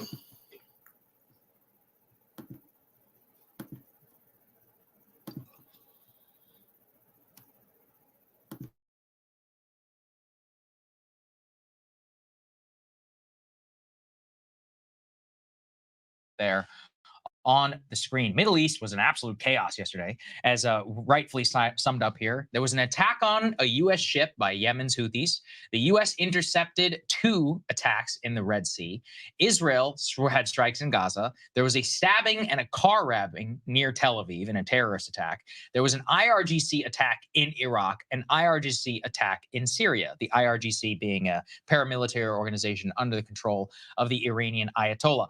And they say even for Middle East, this is beyond the usual instability, which I think is actually a pretty good way of putting it. Let's start with the first part. Let's put this up there on the screen. The Houthi rebels struck a U.S. flagged ship off of the coast of Yemen in the Gulf of Aden. That was directly after the strikes by the Biden administration on Houthi infrastructure. CENTCOM, which is the U.S. military command in charge of the region, elaborated a little bit on this. If we can go to the next one. And they say that the Iranian-backed Houthi militants fired an anti-ship ballistic missile from Houthi-controlled areas of Yemen and struck the Gibraltar Eagle, a Marshall Islands-flagged U.S.-owned and operated container ship. The ship reported no injuries or significant damage. But Ryan, to me, the big headline out of that is they still attacked U.S. flagship after they attacked the U.S. Navy ship with a pretty significant military technology. That's a signal. And it's a signal, too, because this is, to my knowledge, one of the first U.S. flag, or at least U.S. owned and operated ships that's actually come under attack, not some Panamanian vessel or an Israeli vessel like they'd previously gone after. So what's your initial reaction? Yeah, and the Houthis, who really are the de facto, though not legally recognized government of Yemen, have said that they are going to continue this blockade until Israel stops its bombing campaign and its incursion into Gaza. Like that, those are the conditions that they have put up. U.S. responded by bombing Yemen in response. I saw somebody, and I think we have this element later, saying, I guess the Houthis haven't gotten the message. No, the Houthis have gotten the message. Like Yemen has gotten the message. We have it next. We can put it up there if people want. Yeah, the United States. That's Admiral Stavridis, just so everybody knows. He's actually the former commander of NATO forces. He says that the good news is that no one was injured in this attack by the Houthis. The bad news is they probably have not gotten the message to cease and desist. Probably going to require additional military strikes to discourage them. Never thought of that. Yeah, and more cowbell. So the Obama administration spent most of its time drone striking Yemen. Yes, for years. After the war broke out, the U.S. gave every weapon that the United Arab Emirates or Saudi could ask for in their war against the Houthis. That lasted about 7 years. Another point you need to pay attention to: Yemen is fighting Al Qaeda. The Houthis are fighting Al Qaeda. That's their enemy. So if they're fighting Al Qaeda and you're fighting them, guess who you helping? Al Qaeda. Yemen has been fighting Al Qaeda. Now, when they say Barack Obama has been striking Yemen since he's been in office, guess who he was striking? Al Qaeda. He wasn't striking the Houthis. The Houthis are fighting Al Qaeda. The U.S., they act like they strike Al Qaeda, but really they help Al Qaeda and they take out some of the Al Qaeda leaders to put different leaders in power. It's all smoke and mirror. But the Houthis and Iran are against Al Qaeda. Al Qaeda and ISIS are with Saudi Arabia and the U.S. Basically, they've been bombing them for years and years and years and years. The Houthis have only gotten stronger. And the Houthis have their own kind of regional and also domestic interests at play here. I see some people portraying this as like, what do you guys think that these are like, this is good and evil and these are the Boy Scouts? No, like they have had, more than a year of. First of all, the Yemenis people are very spiritual and religious people, culture people. Go back way farther than the so-called America as it is right now. America needs to show some respect to ancient cultures and civilizations. So the good in this situation would be them standing up for the murdered women and kids and the elderly in Palestine. The bad would be the U.S. and the imperialists. If it was a good versus bad, he said, well, there's no good versus bad here. Oh, it definitely is. People who minding their business, the Houthi rebels don't want to destroy America. They don't hate you because you got Whataburger and Taco Bell. They don't give a damn about none of that. They have a problem with the innocent babies being murdered in Gaza, and they standing up for that. Cessation of hostilities, right, with the Saudis, which has meant that they have had to govern, and governing is much easier sometimes when you have kind of the civilian population behind you involved in some type of external conflict. So it actually helps them domestically, helps them regionally. If you like the polls around the entire Middle East show, the Houthis are now like by far the most popular, force in the area. So yeah, a few more military strikes from the U.S. They're not going to get the message. They understand what we want. What concerns me, Emily, is that this comes after the tragic incident involving Navy SEALs that we are getting actually some more detail. I'm curious to your reaction. Just literally came out this morning. It appears the U.S. military has finally confirmed that there were Iranian warheads that were en route to Yemen, and American military personnel, including U.S. Navy SEALs, boarded in a shipboarding mission off the coast of Somalia last week, sought to disrupt that weapons resupply of Yemen, of which was specifically then being used in this war. Crystal and I have described this as kind of the first actual U.S. I don't want to say casualties out of respect to the families. These guys remain missing, lost at sea now for 3 full Congressman days. Eli Crane posted on his Facebook last night. If you saw this, no, I didn't see Rest in peace, brothers. And he's a former Navy SEAL himself, member of Congress. They have not confirmed. There you go. But we'll let the Pentagon speak to what the official from the notification. sources I'm hearing is that everyone in that world understands them to have passed. Yeah, it's very sad, so anyway, we got 2 U.S. Navy SEALs officially missing in action at sea right now, currently involved in this mission. John Kirby stopped at distance and he said this has nothing to do with the strikes in Yemen, even though they were literally involved, here in Yemen. So this could be, kind of a jump-off point for at least for the U.S. public. Anytime 2 U.S. Navy SEAls end up missing in some sort of daring raid in the middle, from what I'm reading here, we're talking about boarding like some unstable dhow in the middle of the ocean with a bunch of warheads and all this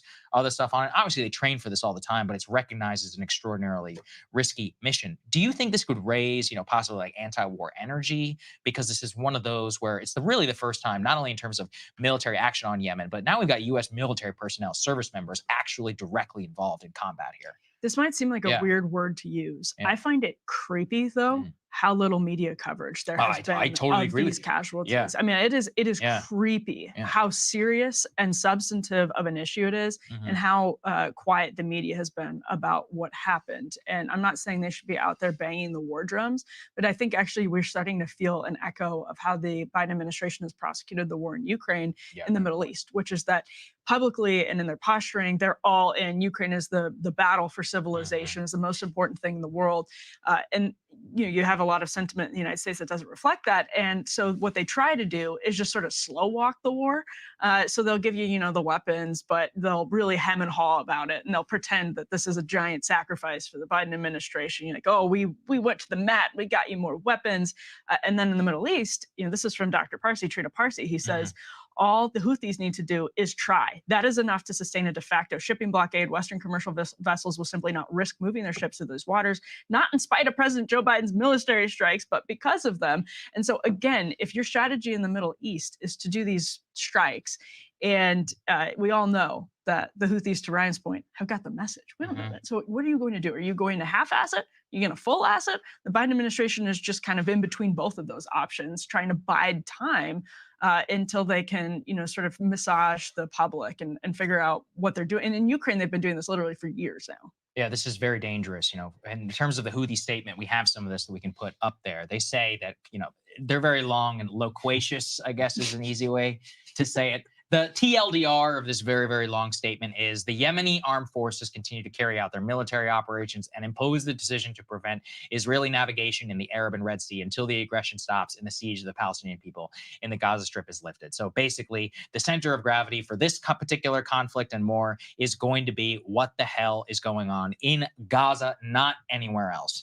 There is, though, a bleeding out continuing of the conflict. There was a major panic here in Washington just yesterday evening as strikes were being reported in the city of Erbil in Iraq. Erbil is one of actually the safest cities in Iraq. It's in the northern part in Kurdistan. And we saw Iranian ballistic missiles rain down on the city. Initial reports, Ryan, were that the U.S. consulate was actually targeted. It appears that is not true. U.S. officials have now confirmed that no U.S. Actual facility was targeted, but it appears that it might have actually been a Mossad facility. So we have some video that we can play here showing some of the strikes. I mean, this is some crazy stuff there, people. I mean, it's the middle of the night there, and you can see there were other, things coming out of missiles just coming through the sky, flying there and then blowing up right in the middle of the city. Some casualties initially reported. Obviously, though, if it was a spy agency, the Israelis, they're not exactly going to confirm anything. But what did you make of this, Ryan? Because to me, it's escalatory only in this. The Mossad place, surprisingly, very close to the U.S. consulate.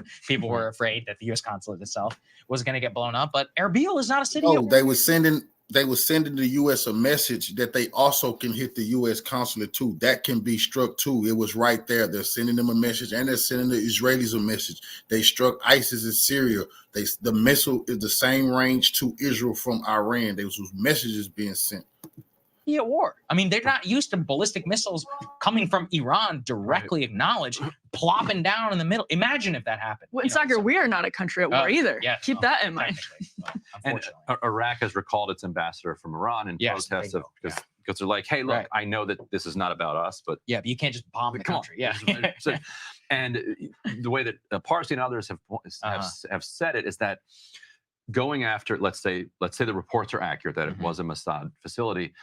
They know that this is right near the U.S. consulate, and the shockwaves hit, were felt over there. Yes. Like it was. They initially thought it was a attempted Right. strike on the consulate. It was that close. And it's extraordinarily risky because if you're off by a couple hundred meters or whatever, then you've hit the U.S. consulate.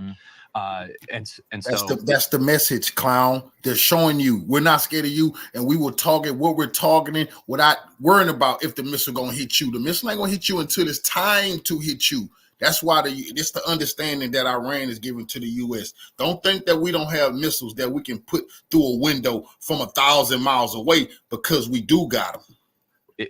It is, Khomeini is understood to be extraordinarily risk averse. Yet the bombing at Soleimani's funeral, coupled with the killing of the IRGC general in Syria, coupled with the attacks on the Hamas and Hezbollah leaders in Beirut, have created so much domestic pressure that even risk-averse Khomeini is sees that he needs to do something aggressive. And so the shot at the Mossad building, so close to the consulate, is a ratcheting up. When they attacked Syria, that was going after ISIS. And the risk aversion comes in there too, because there's two ways to go after ISIS. Afghanistan, which is where probably a lot of the strike was planned from, or in Syria. Syria is the more passive way, because that's further away. You go after Afghanistan, you might unleash a little bit more of a response from ISIS, or even the Taliban that Khomeini doesn't want. But you've seen the State Department and kind of its allies saying, "Oh boy, looks like we're getting closer to being drawn into another war," as if it's just this passive gravitational pull thing. It's like worst of both worlds. This is when they attacked Yemen. Everybody could forecast that Iran is then going to respond either through its militias or directly through the IRGC. Right. That's what's going to happen. So this attempt to de-escalate through escalating is absurd, but also not working. I would put it this way. If it was just, let's say the Houthis out of nowhere start shooting at ships. Okay, bomb them, right? But that's not what's happening here. This is about Israel. So it's like, well, we got to deal with the situation in Israel. Otherwise, we're just going to keep going some tit for tat. And now, lo and behold, as you put it very well, creepy, in terms of the story. It's kind of like when those 4, was it Green Berets, got killed in Niger? And everyone was like, wait, what the hell is going on in Niger? They're like, what happened here? And then the Pentagon story came out, and it was, let me tell you this, bullshit. It was complete BS. The families of those involved continue to press. There's video that directly undercuts what they said. It was a boondoggle of epic proportions that probably goes all the way up to the Pentagon for denied air support and all this other stuff. There's YouTube videos and all that stuff. You can go watch about it. I suspect something similar is happening here. We don't even get the official narrative about guys lost at sea until days later. And then we have to think about the strategic mission. You got a piddly little Dow in the middle of the ocean. They're shipping weapons from Iran to Yemen. This is not something that we ever particularly cared about. Like we did, maybe we'll blockade, etc. But you don't put American lives at risk. And then all of a sudden, somebody somewhere, probably the White House, greenlights it, and they say, yeah, let's disrupt it a little bit. And now how do you look these people's families in the face and be like, what did they give their life if they go? I pray that they were found. I pray that. That said, let's accept reality about where things are right now, and let's just think about that counterfactual in which they may eventually be declared missing or dead. How do you look them families and say, for what? So that Israel can continue to sell on Gaza? It's like, I thought that no wars for Israel. Iran from shipping weapons to Yemen is all BS. Even the videos, these are the weapons that we stopped. No, that's what they're trying to tell these people, families, because that they're saying that they was stop the weapons from being shipped. They don't know how Iran get them ships. But I read defense reports on Iran got submarines that Iran could pull up in their submarines right on in bases in Yemen and unload weapons. They just gotta lie and make it so it's just ridiculous. But let's look at the Houthi rebels deciding to give. Hold on, no. Hold on, I'm not gonna do that one yet. Let's look at this one. I'll play that one. Okay. All right, because the U.S. still wasn't showing on TV this attack, and they should be showing this attack because they say the Houthi rebels attacked the U.S. cargo ship. Well, show us the cargo ship so we can get a visual of what's happening. نفذت القوات البحرية This is the في القوات المسلحة اليمنية بعون الله تعالى put that on TV. عملية عسكرية استهدفت سفينة أمريكية في خليج عدن، وذلك بعدد من الصواريخ البحرية المناسبة، وكانت الإصابة دقيقة ومباشرة.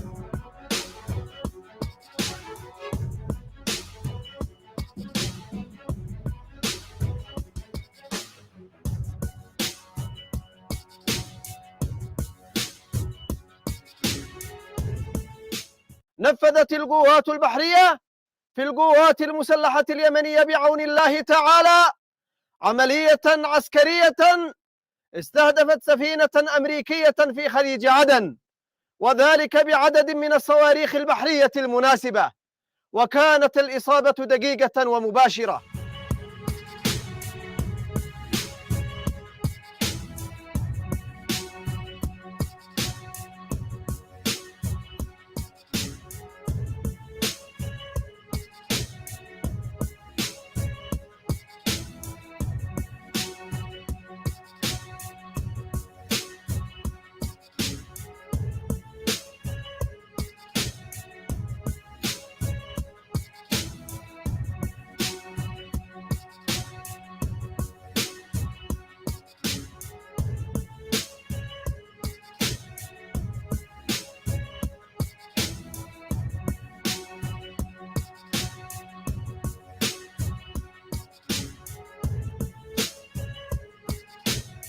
إن القوات المسلحة اليمنية تعتبر كافة السفن والقطع الحربية الأمريكية والبريطانية المشاركة في العدوان على بلدنا أهدافا معادية ضمن بنك أهداف قواتنا. إن القوات المسلحة اليمنية تؤكد أن الرد على الاعتداءات الأمريكية والبريطانية قادم لا محالة، وأن أي اعتداء جديد لن يبقى دون رد وعقاب.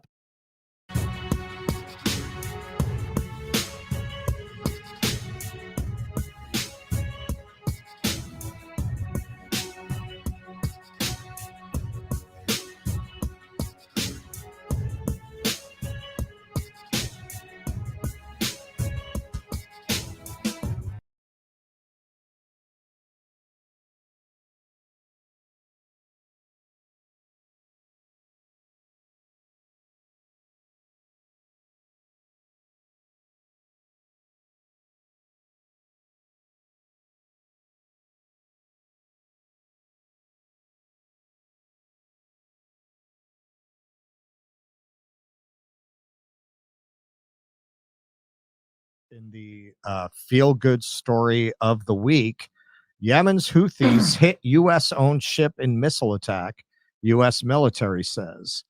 Houthi rebels in Yemen have struck a U.S.-owned and operated container ship with an anti-ship ballistic missile off the coast of Yemen, the United States Central Command said.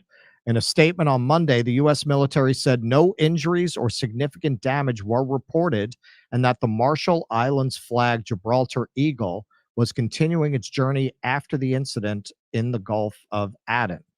The Yemeni rebel group has claimed responsibility for the attack. Quote, all American and British ships and warships involved in the aggression against our country are considered hostile targets, military spokesperson Yahya Sari said, before adding that no future American or British attack on Yemen would go unpunished.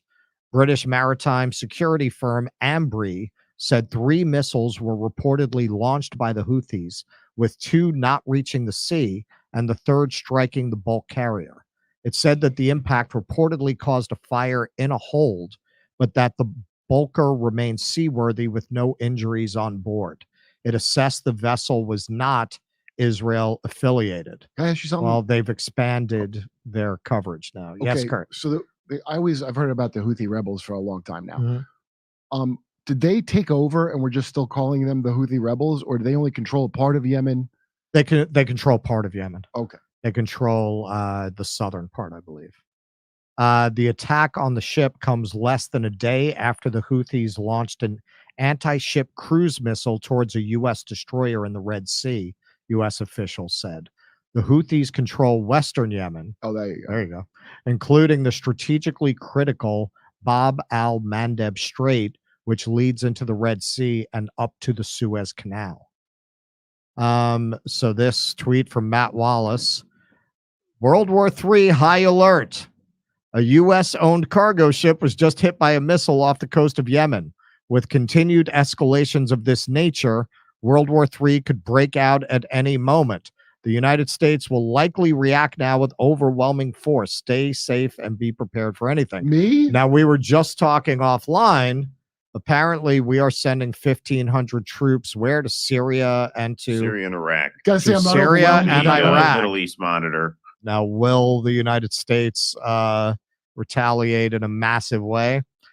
I mean, knowing crazy bastards that we are, probably. Yeah. Any thoughts, Keaton? Well, yeah, I mean, the most prescient video of 2023 was that clip of Tucker Carlson, saying, you're heading into an election year thinking you're going to get a nice little election between Joe Biden and Donald Trump, and it's not going to be that simple. You don't know what the next year brings. And it seems like this year is going to bring upon World War III. Like that is clearly the course we're on. 2024 is an election year. Donald Trump is the favorite to win. The establishment is going to do everything they can to keep him out, including the manufacturing of a certain crisis. We're over here on Rumble, so I can say that with an extra hint at this point. A black swan? As to what they did last time. We know what that crisis was last time, do we not? And looks like the crisis this time could be World War III. That seems to be the path that we're on. I don't see why all of this would be happening if it were going to end so benignly as to call it off. When you talk about when we talk about the deep state will stop at nothing to stop Trump, that doesn't necessarily mean they're going to whack him. In fact, it likely doesn't mean that. It likely means this kind of shit. You manufacture crises to raise these stakes, generate a panic, and trust that the people are going to want the adults in charge. Now, the problem they're going to have in this context is that the adults are what caused all this shit to break out in the first place. Yeah. Right? I don't think that's a winning strategy this time, because I probably not, but they won't not give it the old college try. I don't think. I think most people, and that's what's showing up in the polling. Most people are more afraid of what Joe Biden will do with another 4 years than what Donald Trump will do with another 4 years. That's what it comes down to. This administration has been so terrifying that people feel safer with Donald Trump. I do. So do I, frankly. Kurt? I mean, how could you not? How is it even a question? I think that thing of whipping out a war at the last minute. I mean, there's literally every type of play. Wag the dog.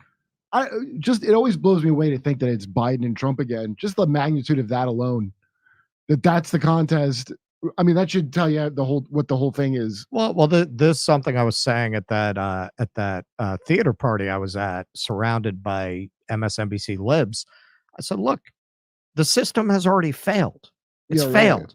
You're talking about yet another election that looks likely to produce Joe Biden and Donald Trump. What kind of a democracy is it that repeatedly produces the least popular people in the country to stand for office and cannot produce anyone that anyone wants to vote for? They deflect to the liberal bugaboos, which are legitimate, the Electoral College and that kind of thing. They don't want to talk about the idea that the system has collapsed and we need to talk beyond it.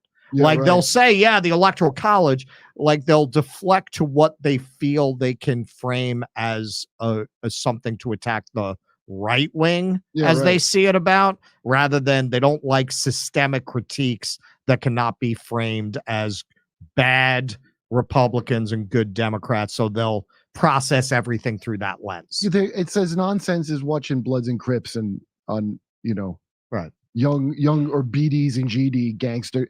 They all, you're like, I mean, do you just think about nonsense all day? Pretty and much. Murder? Pretty much. Only Yeah, that last segment we did where the Al Jazeera guy, he said, you know, Biden is counting on the hope that by the time November comes around, people will have forgotten about the genocide in Gaza, and that anger will be replaced with fear of Trump. So what? What? But like, well, what are they going to try to scare us with in regards to Trump? That he's mean, that he's rude, that he's going to undermine our institutions. Like that's fairly mild.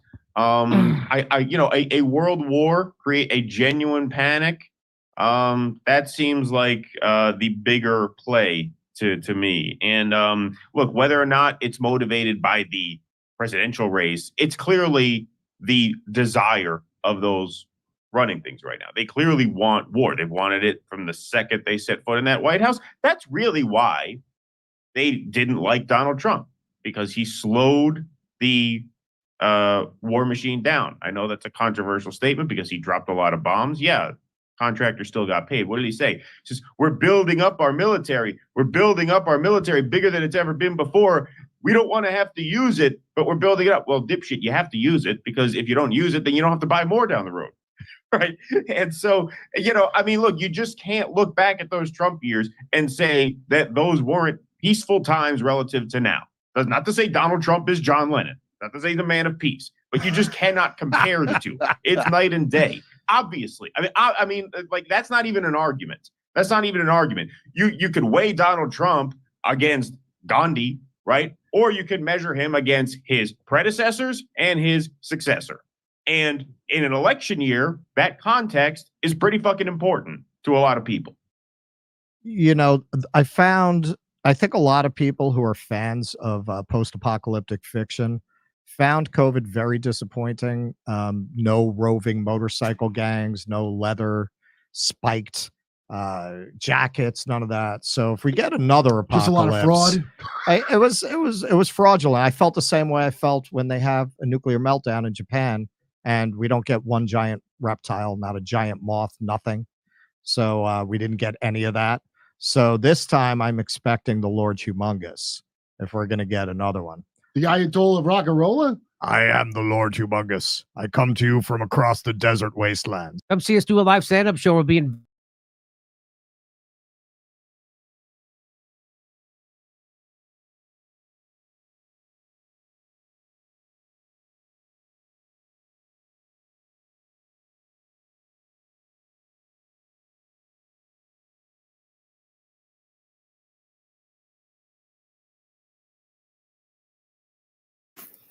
I got some late breaking news the revolutionaries can use. Iran deploys elite commandos, oh my goodness, to Yemen. Iran deploys elite commandos to Yemen. They want to fight the Marines. They want to fight Syria, fight the UK. They want to fight NATO. They say, okay, meet us in Yemen, if that's what y'all want. I'm just bringing y'all the stories here. I have took no side. I got to tell y'all the truth.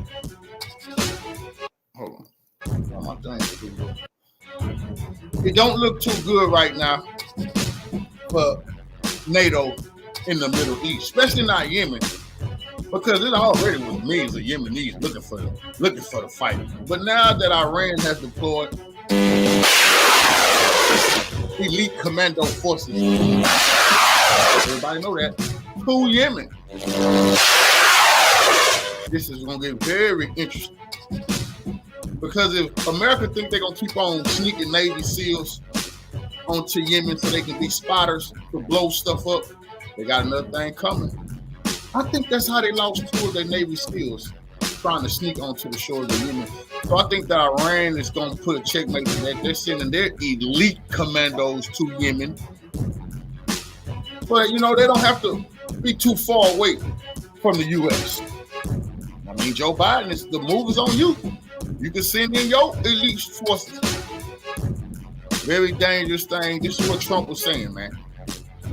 This is what Trump was saying. Now, these elite commandos, they also got elite commando type weapons. They can hit some of those boats out there. Now, if Marines get to dying left and right, come on, now, this could be World War III. Very dangerous time we're in right now. Due to Jim Crow Joe and the Democrats.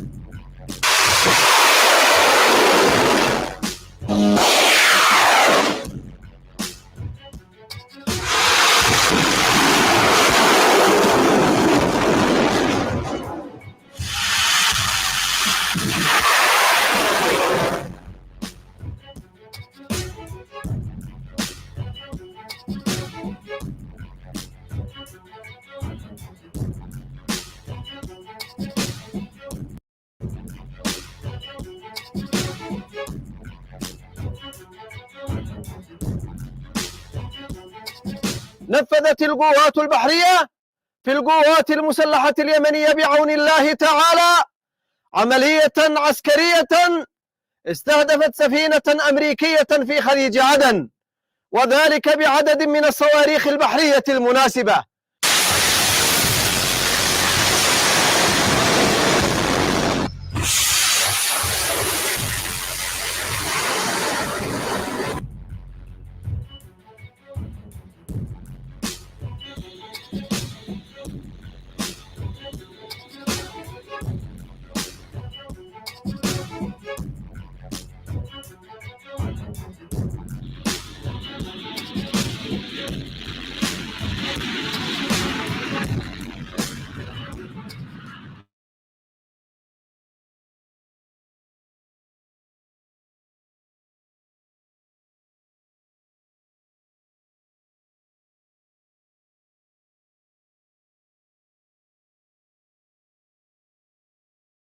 Wake of the recent military strikes carried out by the United States and the United Kingdom against Houthi targets in Yemen, tensions have escalated to a point where a senior Houthi official, Hussein al-Ezi, issued a stern warning, vowing retaliation for what he deemed a blatant act of aggression.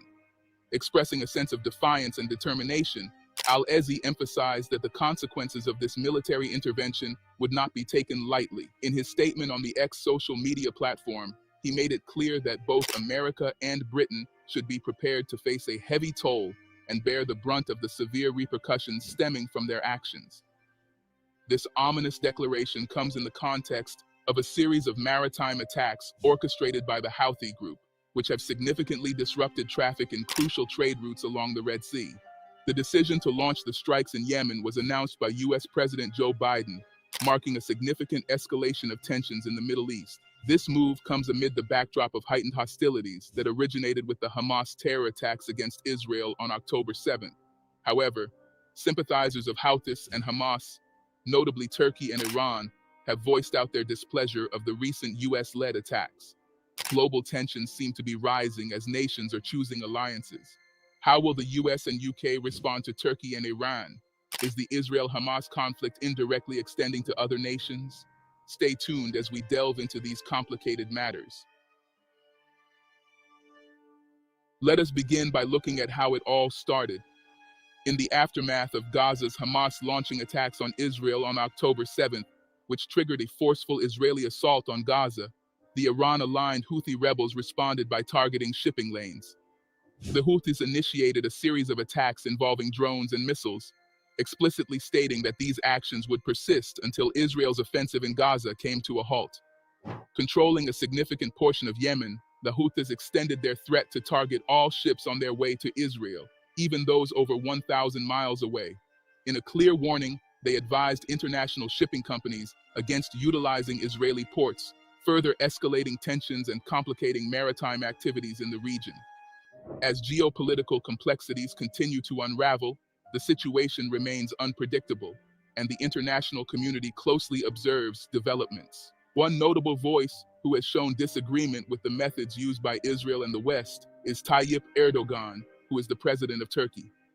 Turkish President Tayyip Erdogan strongly criticized the recent U.S. and British strikes on Houthi targets in Yemen, characterizing them as a disproportionate use of force. Erdogan accused both countries of attempting to transform the Red Sea into— Now, this is a very serious situation because Turkey is a NATO member. I have reported on that. Turkey saying it's a violation of what UK and US is doing. And he's siding with Russia and Iran against NATO. What he termed a sea of blood, expressing his vehement opposition to the military actions taken by the US and the UK. Turkey, as a NATO member, has vocally criticized Israel for its military actions in Gaza, specifically targeting the Palestinian militant group Hamas.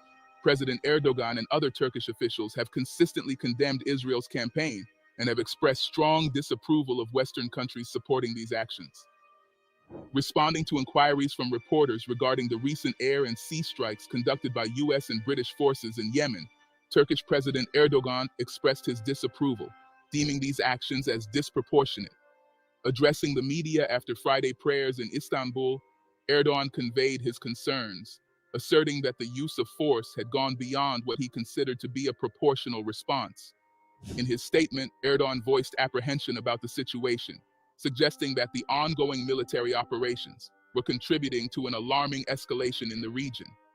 He accused the US and Britain of attempting to transform the Red Sea into what he referred to as a sea of blood. Yemen, particularly with the involvement of Houthi forces, was resolute in providing what it deemed a necessary response to the actions of the United States and Britain. Indeed, Turkey has aligned itself with the internationally recognized government of Yemen and has consistently supported the United Nations-led peace process aimed at resolving the conflict between the Yemeni government and the Houthi rebels, who have seized control of substantial parts of the country. Furthermore, Turkey has condemned Houthi missile attacks on Saudi Arabia, emphasizing its opposition to actions that contribute to regional instability. President Erdogan conveyed that Ankara had received information from various channels, indicating that the Houthi forces were mounting a very successful defense response against the military actions of the United States and Britain. Additionally, Erdogan noted Iran's perspective, stating that the country is evaluating how it can safeguard itself amidst the unfolding developments. Interestingly, Turkey does not consider Hamas, which controls Gaza and launched an attack on southern Israel on October 7th, a terrorist organization. It hasn't just been Turkey showing disapproval. Iran has also voiced concerns.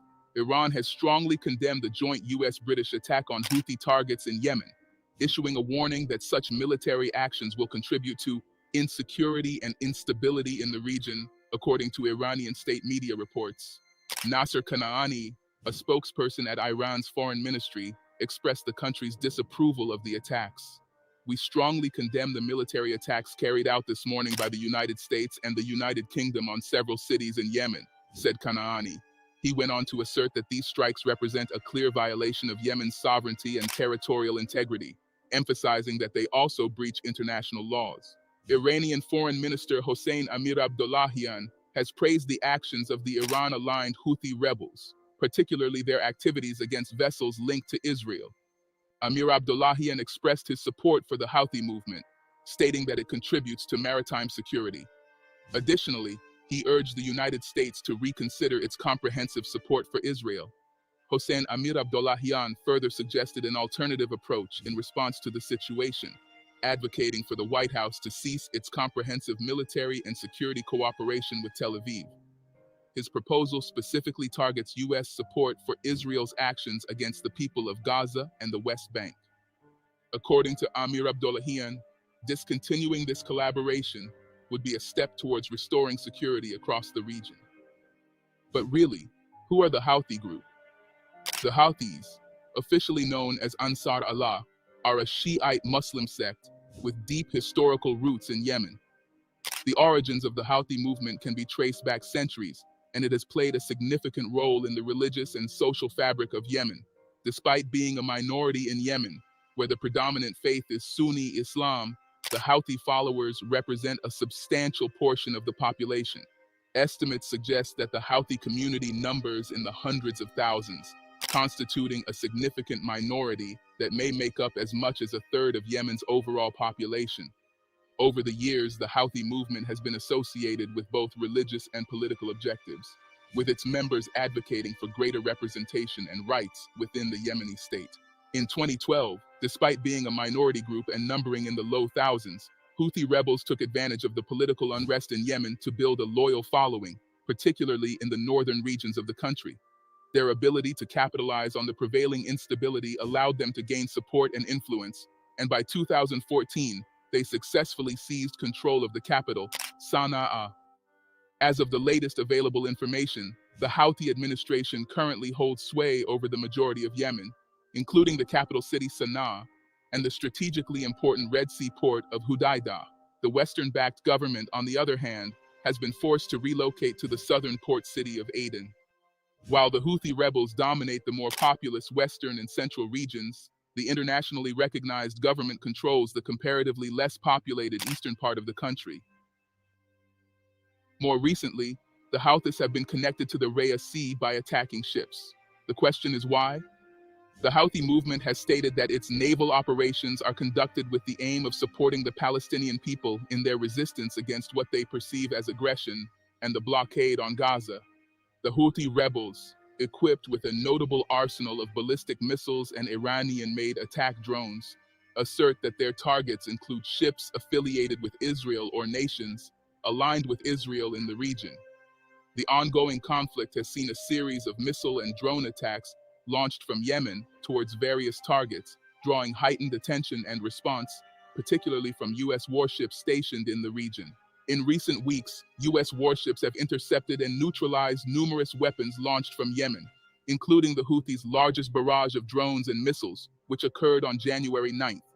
Indeed, in the ongoing conflict in Yemen, some vessels have been successfully targeted by rockets and drones launched from the region. However, a significant number of these weapons fail to reach their intended targets, and in many instances, the specific targets may not be immediately clear before the weapons are intercepted and destroyed.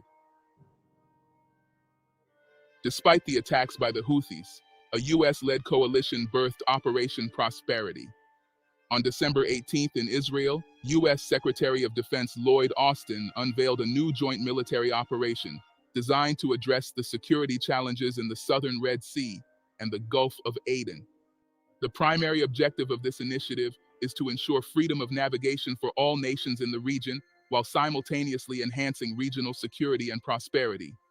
U.S. Secretary of Defense Lloyd Austin revealed that the joint military operation, named Operation Prosperity Guardian, would involve the participation of at least 7 nations, including the United States and the United Kingdom, as well as several European Union allies, Bahrain, and Canada. The primary objective of this multinational effort is to contribute militarily to the policing of crucial sea passages around Yemen's coastline, particularly in response to potential threats and attacks emanating from Houthi-controlled Yemen. The global community cannot tolerate further instability, emphasizing the urgent need for diplomatic initiatives to address current challenges and promote peace.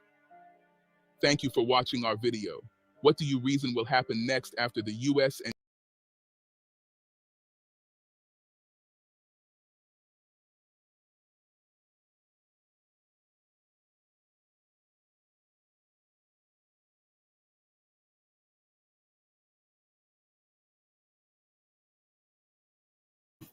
Now let's take a look at some attacks that happened overnight on the headquarters of the Mossad and on some U.S. targets in Iraq by the Iranians. In other global news, Iran's Revolutionary Guards launched missile attacks on multiple targets in Syria and in Iraq's Kurdistan region. Iran says that it targeted terrorist bases. The official Iranian news agency said that the missiles destroyed a spy headquarters and a gathering of anti-Iranian terrorist groups in Erbil. Remember, Erbil is the capital of Iraq's autonomous Kurdistan region. The Iranian troops later hit with ballistic missiles in Syria in what is dubbed as gathering places of commanders and main elements related to the recent terror operations.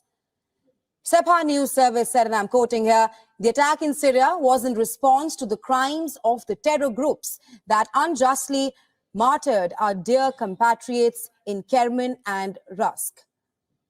On January 3rd, suicide bombers struck crowds gathered near the tomb of the late IRGC General Qasem Soleimani in the southern city of Yemen. The attack, for which the Islamic State group later claimed responsibility, killed around 90 people and left scores wounded. Iran's intelligence ministry said that one of the suicide bombers was a Tajik citizen, while the identity of the other is yet to be determined. In December, at least 11 Iranian police officers were killed in an attack on a police station in Rask, in the southeastern province of Sistan, Balochistan. That attack was claimed by Jaish al-Adl in a brief statement on its Telegram channel. The insurgency was formed in 2012 and is blacklisted by Iran as a terrorist group. Now, the IRGC also said that it had struck an alleged Israeli target, announcing a missile attack and the destruction of the Israeli spy headquarters in the Kurdistan region of Iraq. It said that the Israeli spy headquarters in Kurdistan had been the center for espionage operations and planning terror actions in the region. In November 2022, Iran had launched cross-border missile and drone strikes against Iranian Kurdish opposition groups, which are based in northern Iraq. Tehran accuses the groups of stoking a wave of demonstrations in the Islamic Republic. Now, the strikes came just after demonstrations began in Iran over the death in custody of Mahsa Amini, the 22-year-old Iranian Kurd who was arrested for allegedly breaching Iran's strict dress code for women.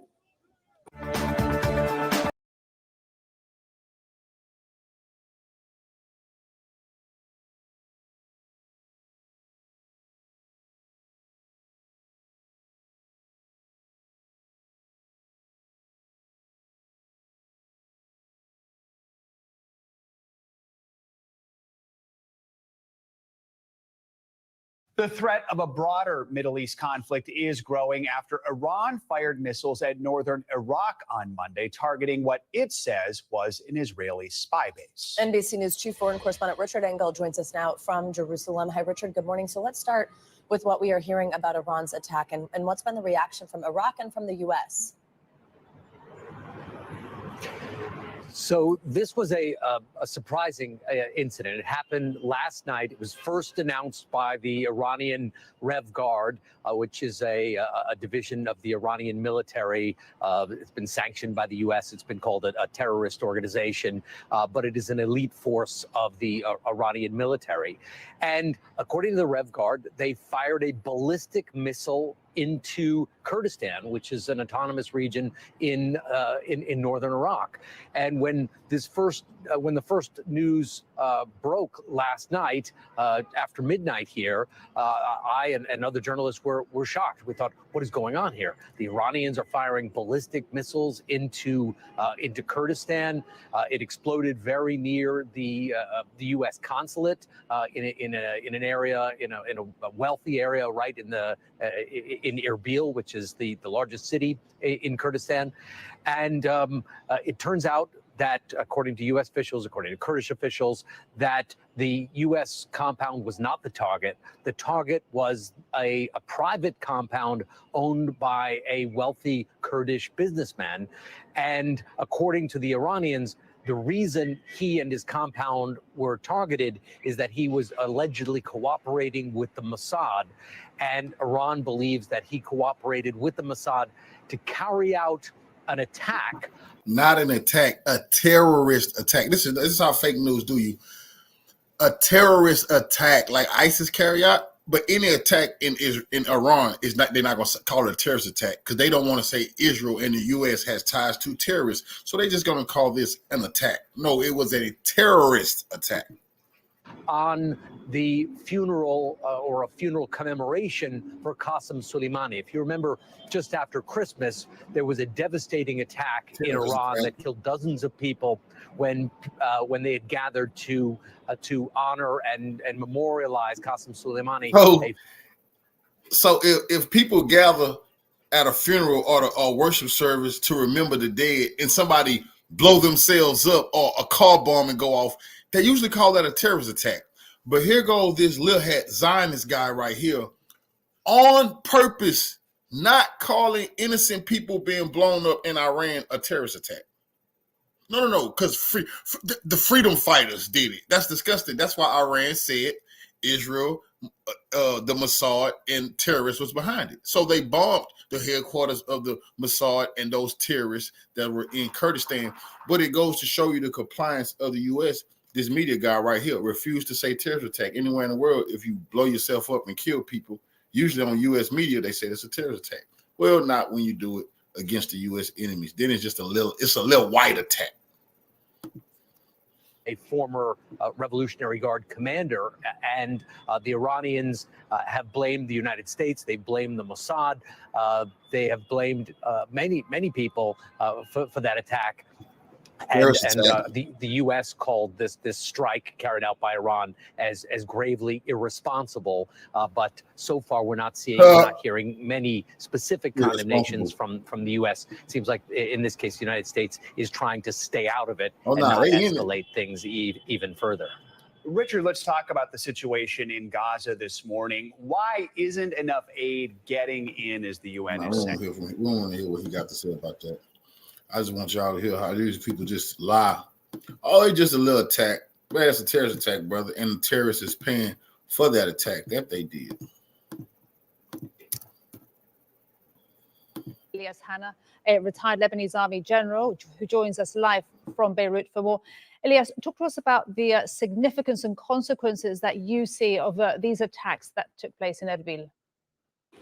When we look at the region, we have to look at this region as one chessboard.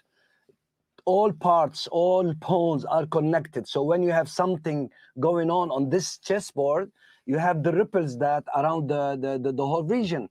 We go from Gaza to Syria and Lebanon and Iraq, and then to the Houthi in the Red Sea.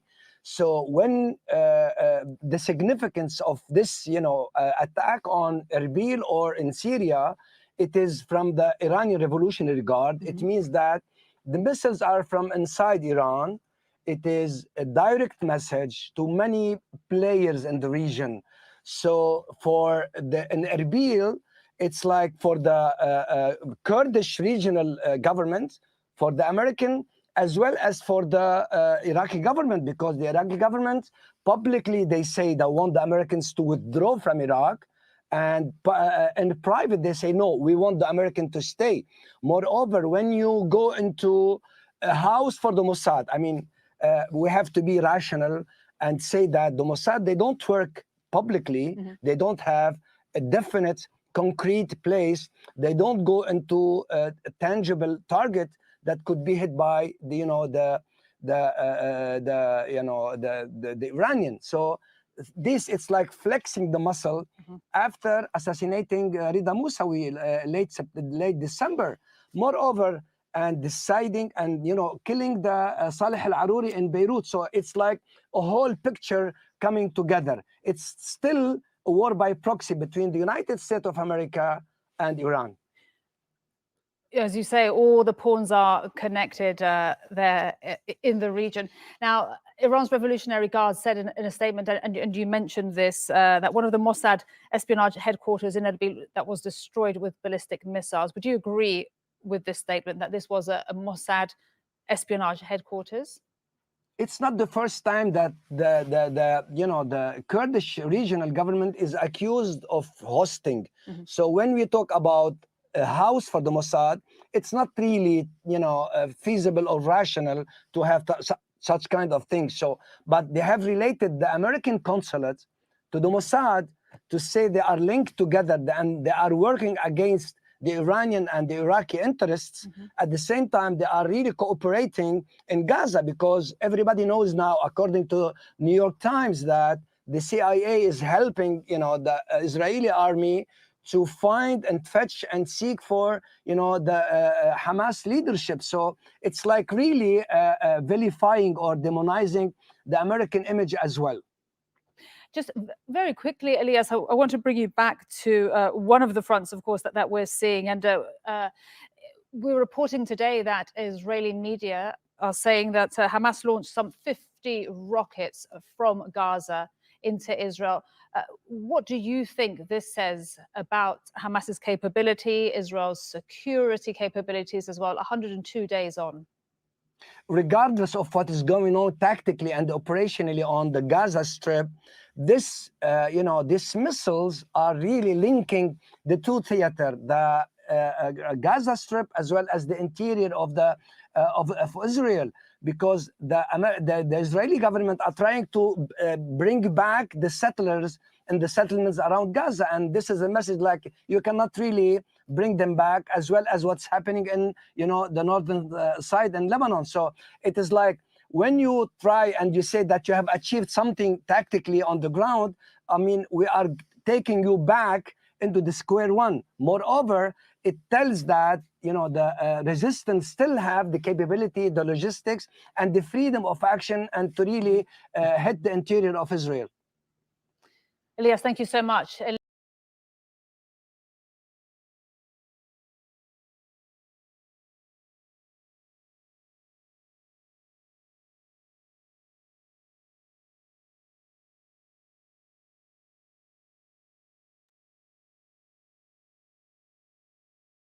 He lives in Iran, and he was an advisor to the Iranian government, and I think he knows what he's talking about.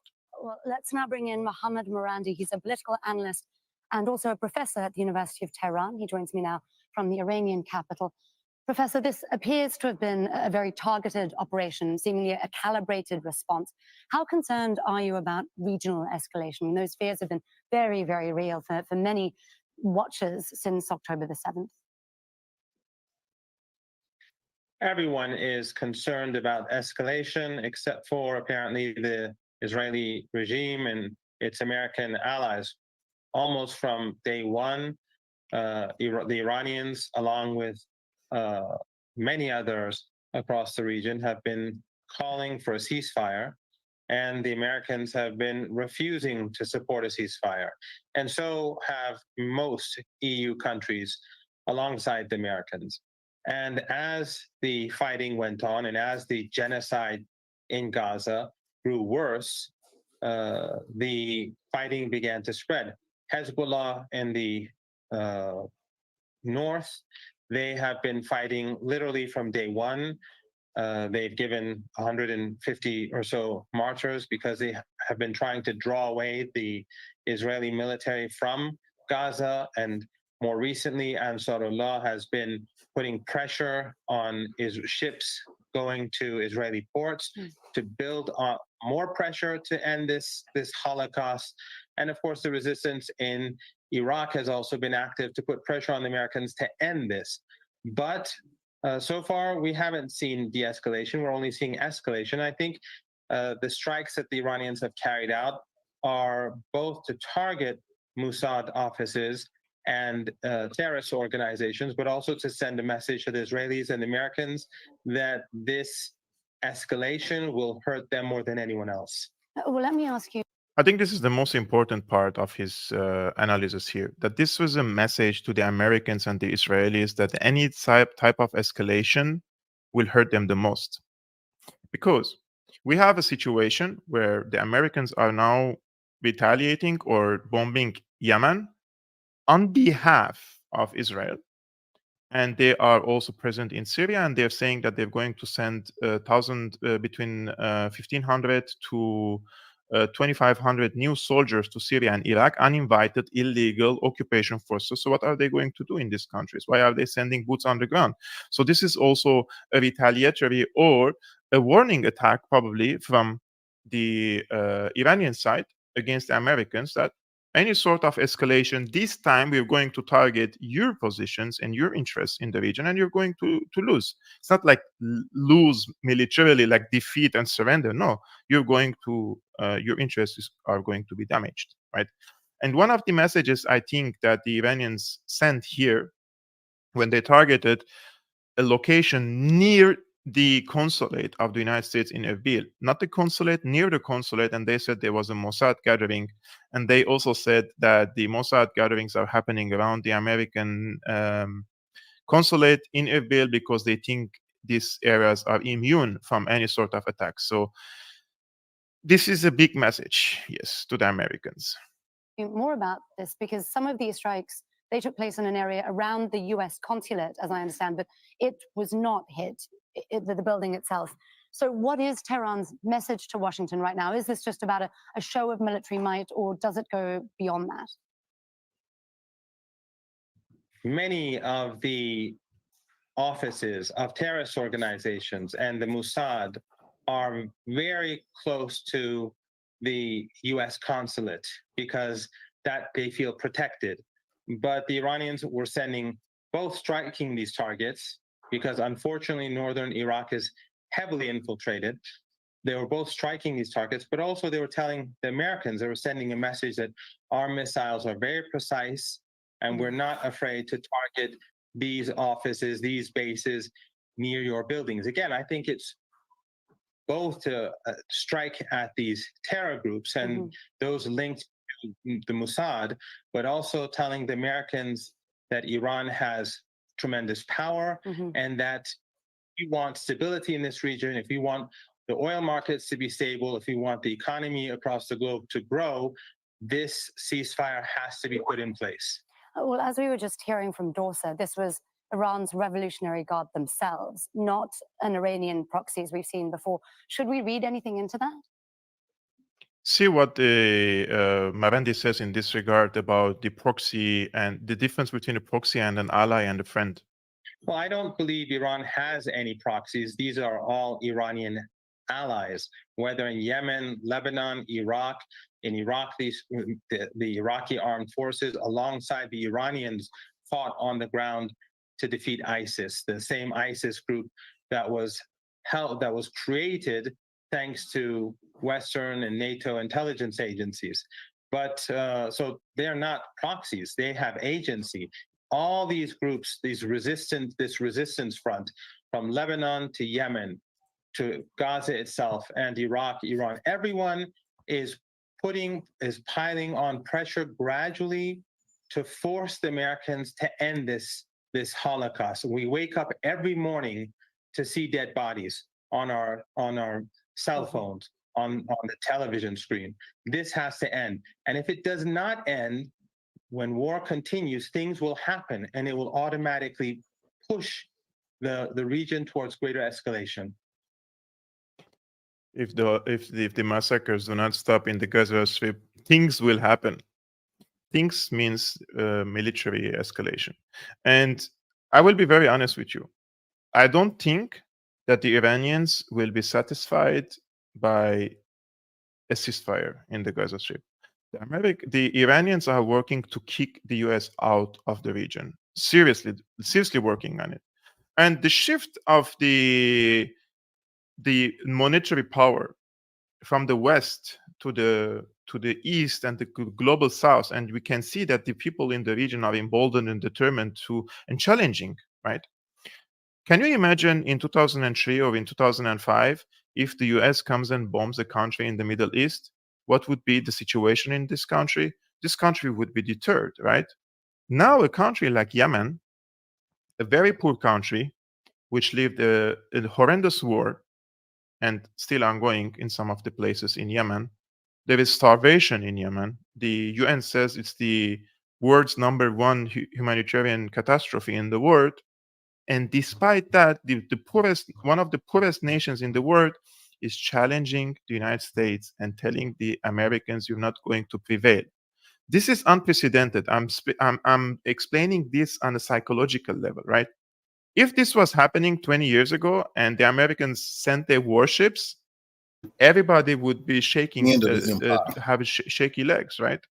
Now the non-state actor like Hezbollah, they're mocking the Americans, showing them their turbines and their missiles that they can hit their warships, and their drones that they can hit the warships and they can hit the aircraft carriers. The Houthis or the Yemenis, when the Americans and the Brits targeted in Yemen, bombed Yemen, the second day they bombed American cargo ship.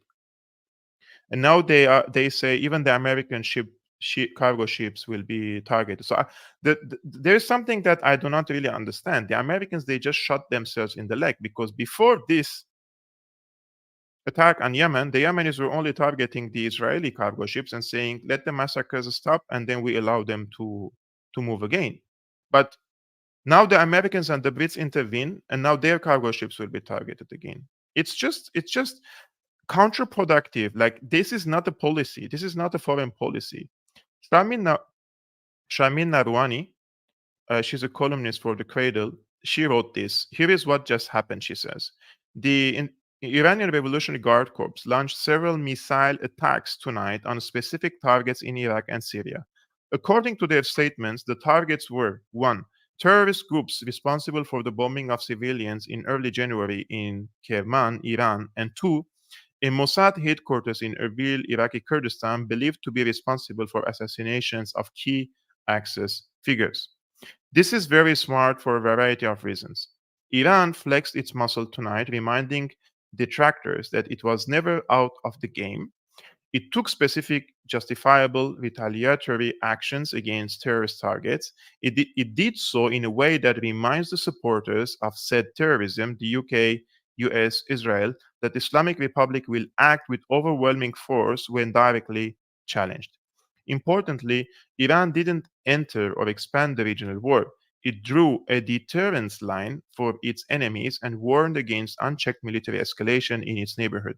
The US announced today it would send 1,500 more troops to both Iraq and Syria illegally without consent from either state. Iran behaved as a sovereign state tonight, something the US hates to see anywhere. It defended its territorial integrity, punished terrorism, and flexed just enough muscle to warn off aggressors. Nicely played. I agree with you on the nature of the attack, that Iranians were specific in their targets, and they said we attacked ISIS cells in Syria. Those were responsible for the Kerman terrorist attack. And they also attacked Mossad headquarters, according to them. Of course, this is the narrative, right, that they say. But by doing so, they're also sending the impression, or creating the impression, that the Mossad and the ISIS are being hit at the same night together. Are they working together? Do they have any links together? What's happening there, right? This also gives different impression to the outside world. I mean, you know my opinion about ISIS. I'm highly confident that the Americans, they just moved the chests of the ISIS hordes in Syria and Iraq, right? And they turned them against the enemies of the United States. This is a really long history. I explained it many times on Syrian analysis, but this is what happens. And now, by doing so, Iran is drawing a deterrence line, and they say if the Americans escalate in Yemen, if they are sending troops to the region, and they're going, like, thinking of escalation, we can hit specific targets. We can use ballistic missiles, not some rockets here and there, because in Syria, up until this moment, they just fire some rockets. The Syrian forces, and those are supported, of course, by Iran, some national defense forces, and they're just firing some rockets. Both those are precision missiles. They were used by GPSs, and they were used big warheads against specific targets. So let's see how the Americans will react in this regard. If you remember Ali Hashem, he is a senior political commentator and journalist for Al Jazeera. Again, he used to work for Mayadeen, BBC, etc. He says, this is my 2 cents on the Iranian missile attacks on targets in Iraq and Syria. What's the significance? We're joined now by our correspondent Ali Hashem, who spent a significant amount of time in Iraq. Ali, break this down for us then. What's the possible significance of what's going on here? Well, the main issue is that we are in a situation, the whole region is in a war. I mean, main war right now going on, the Israeli war on Gaza. And there is tension on several fronts, whether in Yemen, in Lebanon, Iraq itself. This is the first time that the Iranians are getting closer to a tense situation. They've been distancing themselves over the past 3 months from any kind of tension. And today, there's a different situation where the Iranians are, first of all, retaliating to multiple suicide attack by hitting what they describe as ISIS positions in Syria. This is one. But the second attack is linked to this tension, the regional tension, because the Iranians are accusing the Israelis of killing one of their commanders in Syria, Sayyid Razi Mousawi, last month. Also, there are another 2 senior Iranian RGC officers who were killed in Syria, also accused by Iran on Israel. So they're saying now that they retaliated by hitting a Mossad center in Erbil. Now, the issue here is that there was a lot of speculations whether this was an attack on a U.S. consulate. The fact is that the Americans denied this, but this building that was hit is close to the U.S. consulate. It's close also to the airport in Erbil, and it's also close to a U.S. base in the airport. So there are some analysts that are saying that this could be a message with fire. At the time when the whole region is already on fire. This is the significance here. And with that, this is a message with fire to the Americans and to the Israelis. This is exactly in line with my analysis and with how I interpreted and understood this attack. And those are, in my opinion, respectable or respected analysts and journalists in the region who understand the nature of the Iranian foreign policy, security policy, and how would they react in such a situation, and what kind of message are they trying to send, and what significance does these attacks or do these attacks have? Now I am going to link this package of events that happened, and also the package of events that I told you at the beginning from 1979 to today, and I'm going to link it to an article that I read today on The Guardian. So just bear in mind, the author is anti-Iranian. The author is not a friend of Iran, but he's explaining to us from his perspective, how does he think, why does he think that the US is not the biggest power in the Middle East anymore? Iran is the biggest power in the Middle East. He says the fact the US, backed by Britain, was obliged to use force in response to trade strangling Houthi attacks on Red Sea shipping reflects an unpalatable reality. Washington's political leverage is waning, its diplomacy ineffectual, its authority scorned. The dominant power in the Middle East is no longer the US, Western aligned Egypt, Saudi Arabia, or even Israel. It is the Houthis' main ally, Iran. It's facile to talk of winners and losers amid the terrible Gaza slaughter, which the Houthis say triggered their campaign. Yet, strategically speaking, it's clear who is coming out ahead in this crisis. Fighting by proxy, Iran's standing is reinforced by each Palestinian casualty, Hezbollah missile, Iraqi and Syrian bombing, and Houthi drone. US President Joe Biden alienating global and much American opinion by rashly pledging unconditional support to Israel after the Hamas atrocities and vetoing UN ceasefire plans. His Middle Eastern policy looks outdated and out of touch. The US never popular in the Arab world, but was tolerated as a necessary evil. But that is no longer the case. Non-Arab Iran is in the driving seat now. Israel too has suffered a strategic wake-up call since 7 October, although its more extremist politicians still don't get it. Gaza's horrors have permanently changed for the worse. How the country is viewed, witness the unprecedented genocide allegations levied in The Hague. As this is gravely for Iran's aggressively authoritarian regime, the mullahs have three principal foreign policy aims. So what are the foreign policy aims of Iran according to the author? One, to push the US, satanic foe of the 1979 revolution, out of the Middle East. Just like I told you at the beginning of the show, they will not be satisfied by a ceasefire in the region. They want for the US to leave the Middle East. The second goal, maintain regional preeminence, true. And three is to strengthen key alliances with China and Russia, true. And four, Israel's destruction, real or rhetorical, is a fourth. I will just say something about this case. And I hope that everyone understands me correctly here. What will happen to Israel if the United States withdraws from the region is that the Israelis will lose a strong ally in the region, a strong security partner and military partner in the region. And if the United States withdraws from the region in order to reshuffle its priorities and try to go a little bit into isolationism in order to spare its energy, its finances, so that they can do a comeback in the future. In my opinion, Israel doesn't have all the pillars for survival. They don't enjoy the pillars of survival. There are so much arguments that say Israel's survival depends on outside aid and outside support. They don't have an internal strength tools to survive. Most of their survival means are external and foreign. So if I'm saying the United States loses its leverage and trying to withdraw, whether from the Middle East or in any other places from the hotspots, the geopolitical hotspots, I believe that Israel then will be in a serious trouble. And then the Iranians, like this rhetoric, we're going to destroy Israel, this and that. This is just for popular consumption, right?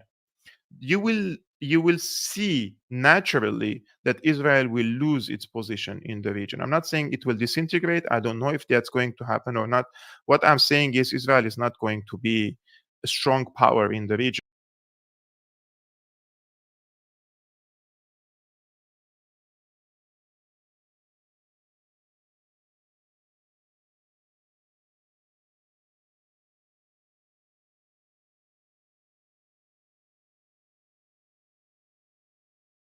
So thank you for coming on the Mother of All Talk shows again. You're most cooperative, I must say. They're getting closer and closer to you. Do you think Iran is the big enchilada, that all of this is an encroachment, an encirclement, or are there, as it were, non-Iranian linked issues at play in the US-UK attack on Yemen? Obviously, Iran is not going to change its policy. Iran will continue to support the resistance in Yemen, in Gaza, in Lebanon, and Iraq and Syria. And no amount of escalation is going to change that. Iran has been under maximum pressure sanctions for many years now. And the reason for those maximum pressure sanctions is Iran's policy towards Palestine. If Iran were to compromise with the West on Palestine, all of these sanctions would be gone. But there's a principle that the Iranians have always stated, and they've always believed in, and they will continue to pursue, and that is that apartheid in the whole of Palestine must come to an end. And the Israelis, they have to set aside this regime where Palestinians are considered to be subhuman, and where other Palestinians are expelled from their land, and where we see Palestinians killed regularly. So these sanctions, the pressure against Iran is linked to this. Iran will continue to stay the course, but I don't think really the United States is in a position to escalate too far. And the reason is that Yemen is not the Yemen of 5, 6, 7, 8 years ago. Just like in Gaza, we see a new capability in the resistance, where they've been able to humiliate the Israeli regime. In previous battles, that's not how things went. The Israelis would batter Gaza, they would massacre people, and then the Gazans would maybe hit a tank or two, fire a few rockets, which would usually be stopped by the Iron Dome. But now we see that Gaza, despite the atrocities, despite the genocide, despite what the Holocaust, they have been able to defeat the Israelis on the battlefield. Now, Gaza, this extraordinary defense capability, these underground tunnels that have been created, they are something which the Israeli regime doesn't know how to deal with. So imagine what it is like for the Americans against Yemen.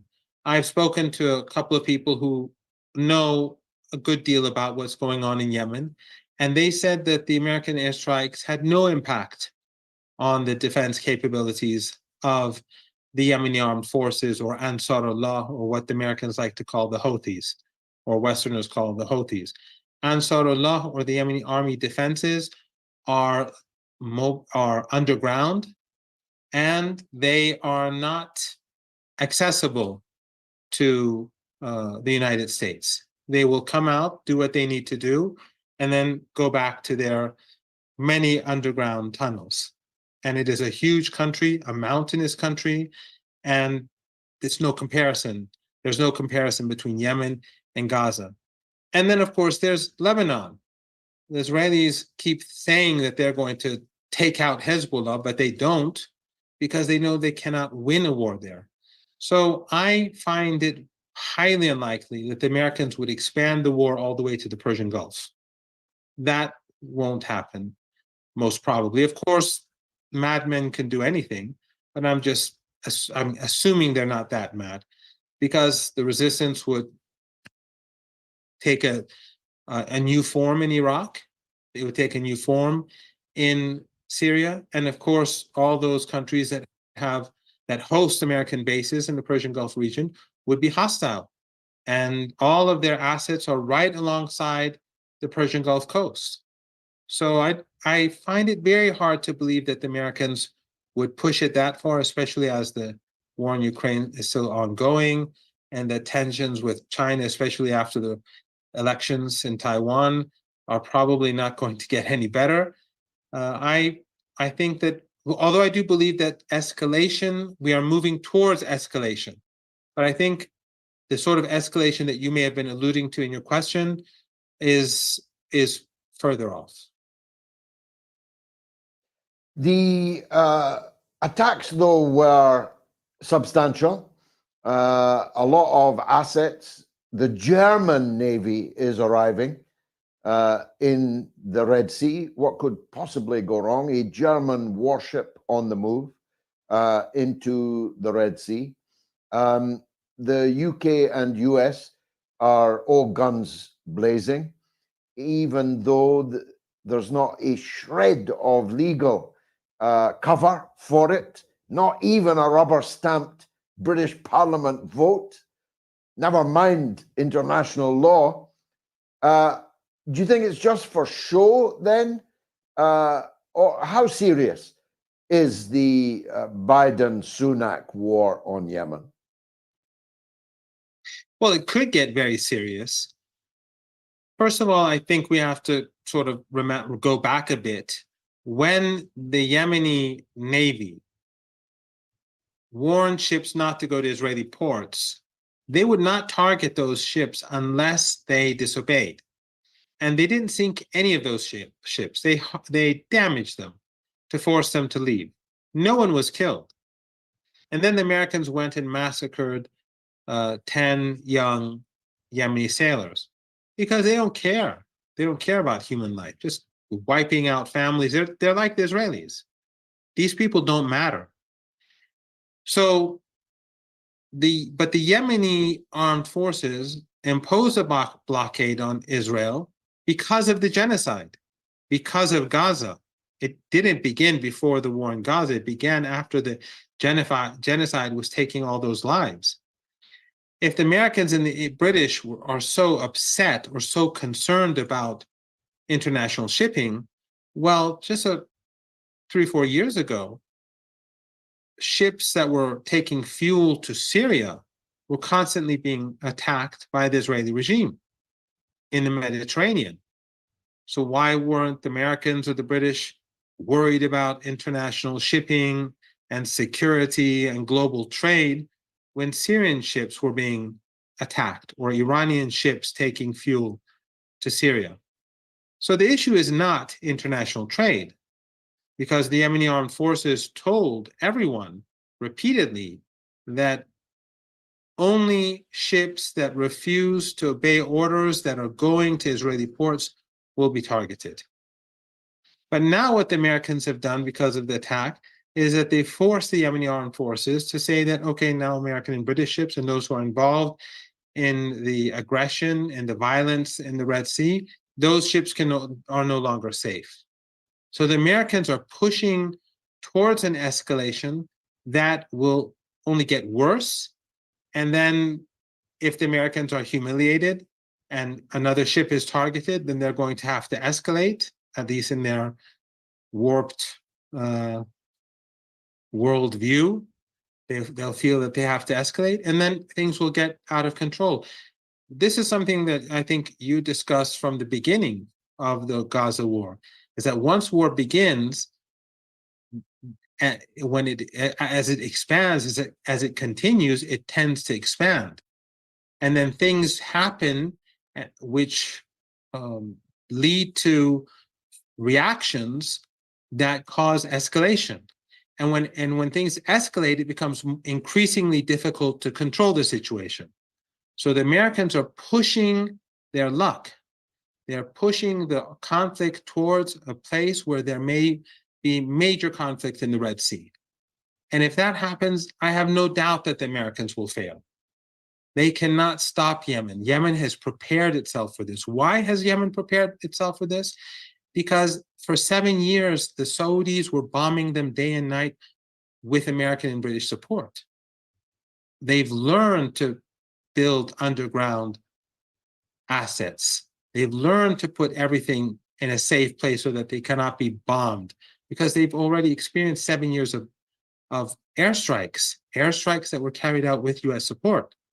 The Saudis spent over $200 billion fighting the war against Yemen, over $200 billion. And then, of course, we had the American hunger siege. They imposed a siege on Yemen, the Saudis, the Emiratis, and the Americans, preventing food from getting in. They imposed a starvation siege to bring the people of Yemen to their knees, and they failed. So how are a few Tomahawk missiles going to change the situation on the battlefield? How is it going to change the balance of power? The Yemenis have already prepared themselves for such a day. I was involved in the Mavi Marmara, and my staff were on board the Mavi Marmara, the Turkish ship that was sailing with aid to the starving people in Gaza. Israel boarded the ship, killed 9 people, one of them a joint Turkish-American citizen. Nobody did anything about that act of piracy. And yet 8 o'clock. the UK and the US where did they target the have ship? gone to war in international waters. Exactly. In international waters. Indeed. Professor, as always, a great pleasure, indeed, an honor.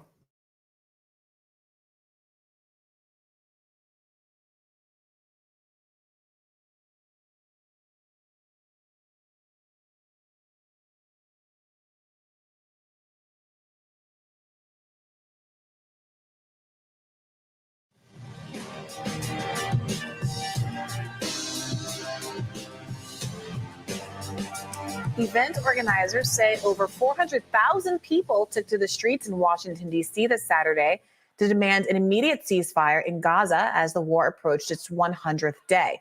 Protesters called on their elected officials, including, quote, genocide Joe Biden, to follow the will of a majority of Americans and end unconditional support to Israel.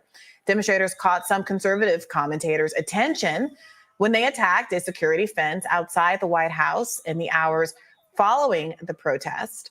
President Donald Trump weighed in on Truth Social, writing, "So interesting to watch anti-Israel protesters violently demonstrating at the White House, getting close to tearing down the fences that protect the president, and nothing is even mentioned about it in the mainstream media, which is merely a subsidiary of the Democrat Party. No arrests, no nothing. Free the J6 hostages now." Meanwhile, at 1600 Pennsylvania Avenue, journalists are currently hammering the Biden administration after National Security spokesman John Kirby accused a Huffington Post reporter of making up quotes in a story detailing potential U.S.-Saudi business planning on the ruins of Gaza. The journalist at the center of these accusations wrote on X, "The White House is using dirty tricks to undermine coverage of the Gaza war, and Biden is using tactics he's telling voters he opposes." The Biden administration's attack on a journalist comes with a slew of anti-Palestinian censorship stories. It's the time of witch hunt in Israel. A university professor said he was jailed and held in solitary confinement in Israel for posting concern about the Gaza death toll. This weekend, the Sydney Morning Herald reported on secret WhatsApp messages purported to prove that the Australian Broadcasting Corporation fired award-winning Australian Lebanese host Antoinette New after a high-level and coordinated letter-writing campaign from pro-Israel lobbyists. Even more, here in the United States, a federal lawsuit filed last week claims the city of Evanston, a Chicago suburb, has fired its racial equity leader for First Amendment protected statements expressing support for Palestinians in Gaza. The onslaught from a protected speech perspective is incredible. Obviously, we have our own speech rules in the United States, which aren't mirrored in Israel. But the history teacher who was thrown into solitary confinement, I heard him giving telling his story on Democracy Now! In the last day or so, for simply saying that you support a ceasefire, simply saying that you want bombing to stop in Israel. An Israeli was punished in those ways for speaking out, which gives you a real sense of perhaps what could be described as authoritarian leanings in that country, as well as creeping authoritarianism in our own. Sure. I would have to look more closely at the case of the DEI official who was fired. I tend to want to fire a lot of DEI officials. For free speech? Because the position should be eliminated in general. Right, but she wasn't, again, fired because they're getting rid of DEI. She was fired because she made pro-Palestine. I looked at it. He was fired because of pro-Palestine statements. If that's the case, then that's the case. Should not be fired for pro-Palestinian statements. Should simply probably delete those positions. Why should they delete? Why shouldn't you be allowed to have a job and say free Palestine, or you want bombing to stop in Gaza? No, you should not be fired for that. The diversity, equity, and inclusion positions should be eliminated. Are often, in fact, the ones doing the censorship at universities, obviously, in some city departments, making it impossible for other people to express their speech rights. Do you think that every time there is a case where someone is alleged to have been punished for using their constitutional right to free speech, we should tap dance around whether or not we should feel good or bad about it on the basis of their job and whether or not you like their job? Is that true of whatever J6 protester? Is it true of a segment that we did earlier of a former pickup artist and right-wing journalist who was arrested by Ukraine and killed, who I vociferously defended in the last segment, despite having no political overlap with him? I will answer that if you let me. Government employees are paid by the taxpayers, and that's a forcible arrangement. I think all cities should eliminate redundant and unnecessary government positions to save their taxpayers more money. And so the kind of free speech argument loses a little bit of teeth. Of course, he shouldn't be imprisoned like the dissident in Ukraine, and they're not imprisoning him. If they were imprisoning him, I speak out against it. I might speak out against it anyway if I knew more of the exact details of the case, but I'm not automatically going to go to bat for government employees. I don't think they necessarily enjoy the same First Amendment rights in order to, like, you're not guaranteed a government job. It's paid for by the taxpayers. No, but the Supreme Court has weighed in and said that working for the government does not strip you of your First Amendment protected rights. So the question is whether or not there should be condemnation, round, consistent, and unqualified condemnation of a city official, any employee, but particularly the city official in this case, being fired because he said, and the objectionable Well, that's quote. What he says. He was fired because he said those things. The city says he was fired because he tried to insert pro-Palestinian statements into the statement that the city was making. I don't know why the city shouldn't be making any statement. Again, I don't know the exact details of the case, but that you're saying his argument, which that's his argument. Right. His argument is that calling for a ceasefire resulted in his firing. And it is, I think the question that people have to ask themselves is, if the city is putting out a statement, which I agree, I don't really understand why it's doing that, but if it's putting out a statement, are people being fired for advocating that the statement be more solidaristic with Israel, as opposed to people being fired for the statement being more solidaristic with Palestine? If your people are being punished by being pro-Palestine, then the issue isn't speech or whether or not they're overly politicizing the workplace. The issue is whether or not you are being punished in the United States of America for taking a particular political position. And that seems to be the case along the whole gamut of stories that we set up here. I don't want to miss one of the biggest stories here, which is that this Huffington Post reporter published a story about a plan that he reported out having talked to State Department officials, which showed that there's apparently a plan to have a 90-day window in which the United States is hoping to broker an arrangement, a normalization of ties between Saudi Arabia and Israel, and a reconstruction plan of Gaza that is supposed to get the normalization of Saudi Arabia back on track, relationship with Israel back on track, and to basically use the idea that they're working together to rebuild Gaza to help guard off any simmering resentments and frustrations in the Arab world about how the Gazans have been treated for the last 75 years, but in particular, the 23,000 of them that have been killed in the last 3 months. Once the story was reported out, the State Department, the Biden administration took a kind of an unprecedented response. It came out in an email and said, this story is not true. Quotes attributed to U.S. officials are made up. It warrants no further comment. Now, the Huffington Post has stood behind this journalist. Apparently, they have a record of the quotes. I don't know if they had recorded the conversation or what have you. The quotes were given off the record, so they're not saying who said the quotes, obviously, in public. But finally, after about 72 hours or so, there was a kind of moderated response from the government that was published out and reported out in Semaphore, where the White House seems to be walking back its statements now saying the NSC clarified that the White House's comment specifically referred to one element of the story in which the online news outlet cited a document. So saying, oh, we weren't accusing the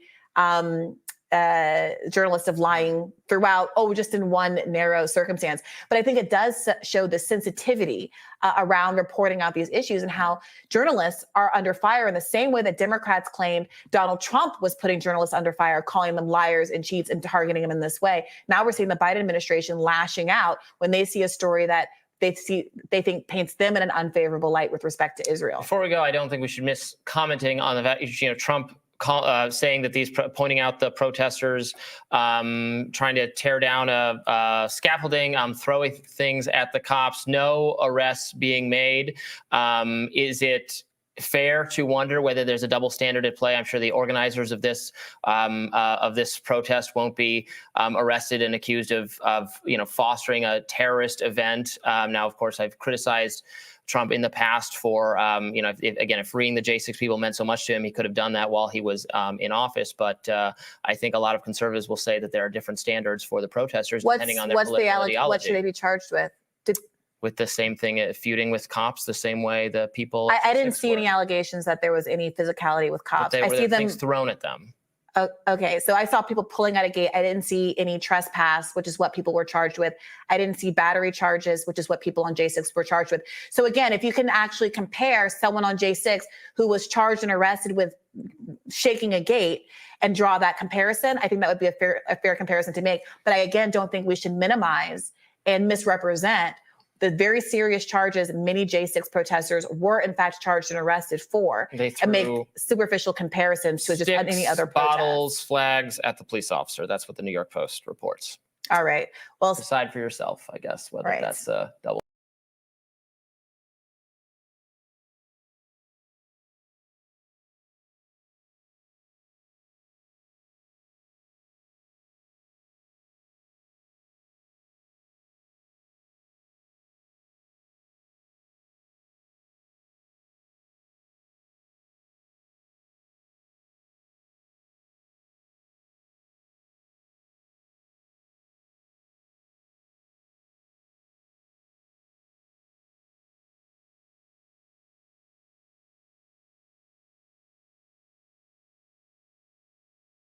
At the same time, turning to Israel, all eyes there, there's some video actually going viral in right-wing circles in Israel, calling out the government for allegedly retreating. So this is some video that emerged from inside of Gaza, and it shows the Golani Brigade. It's kind of a famous military unit inside of the IDF, cheering as they're actually leaving Gaza. And the interesting part about it is it's a major question about what the actual plans for post-war occupation look like, how exactly they're going to spin this inside of the country. So, for example, guys, we can go to the next part already, which is an Israeli news outlet. It's Ynet. We've used them before. Excellent news outlet outside of Israel. And their headline here is that the IDF's 36th Division ends Gaza deployment in a major troop reduction. Military is saying that the division, including the brigade, the Golani Brigade, will leave for a period of training before then deciding whether it should resume operating in Gaza. So I'm curious what you make of this, Ryan. Is it a sign of things going badly? Is it a sign of things going well? Is it trying to get the hell out of Dodge so you don't have to get stuck with occupation? You can stick big old Uncle Sam with that job. What did you make of something like this in the context of the broader military environment? Yeah, and it was announced, Israel announced earlier that they were going to be withdrawing some troops so that they could be sent back into the Israeli economy, and others so that they could train and then potentially return. It is a signal that, the ground invasion is not going as quickly and smoothly as they would like, but it also is a reflection of just the material limits to 7 million people going at war with 7 million people. Yeah, good point. Like if you are Israel, you're trying to run an entire economy and country, which requires a civilian population, and so a mass mobilization of hundreds of thousands of people is not sustainable over the long term. It's not even sustainable kind of over the medium term. Plus, look at what has become of Gaza. It's this dystopian kind of just miles-long piles of rubble. If you look at the videos that the Qassam Brigades puts out, this is the Hamas. This is the Hamas military We played wing. some of their videos here. Yeah. You can see how difficult an invasion would be. You are sitting ducks as you're walking through these areas, whereas Hamas can go in and out of the different buildings, go into their tunnels and out of them.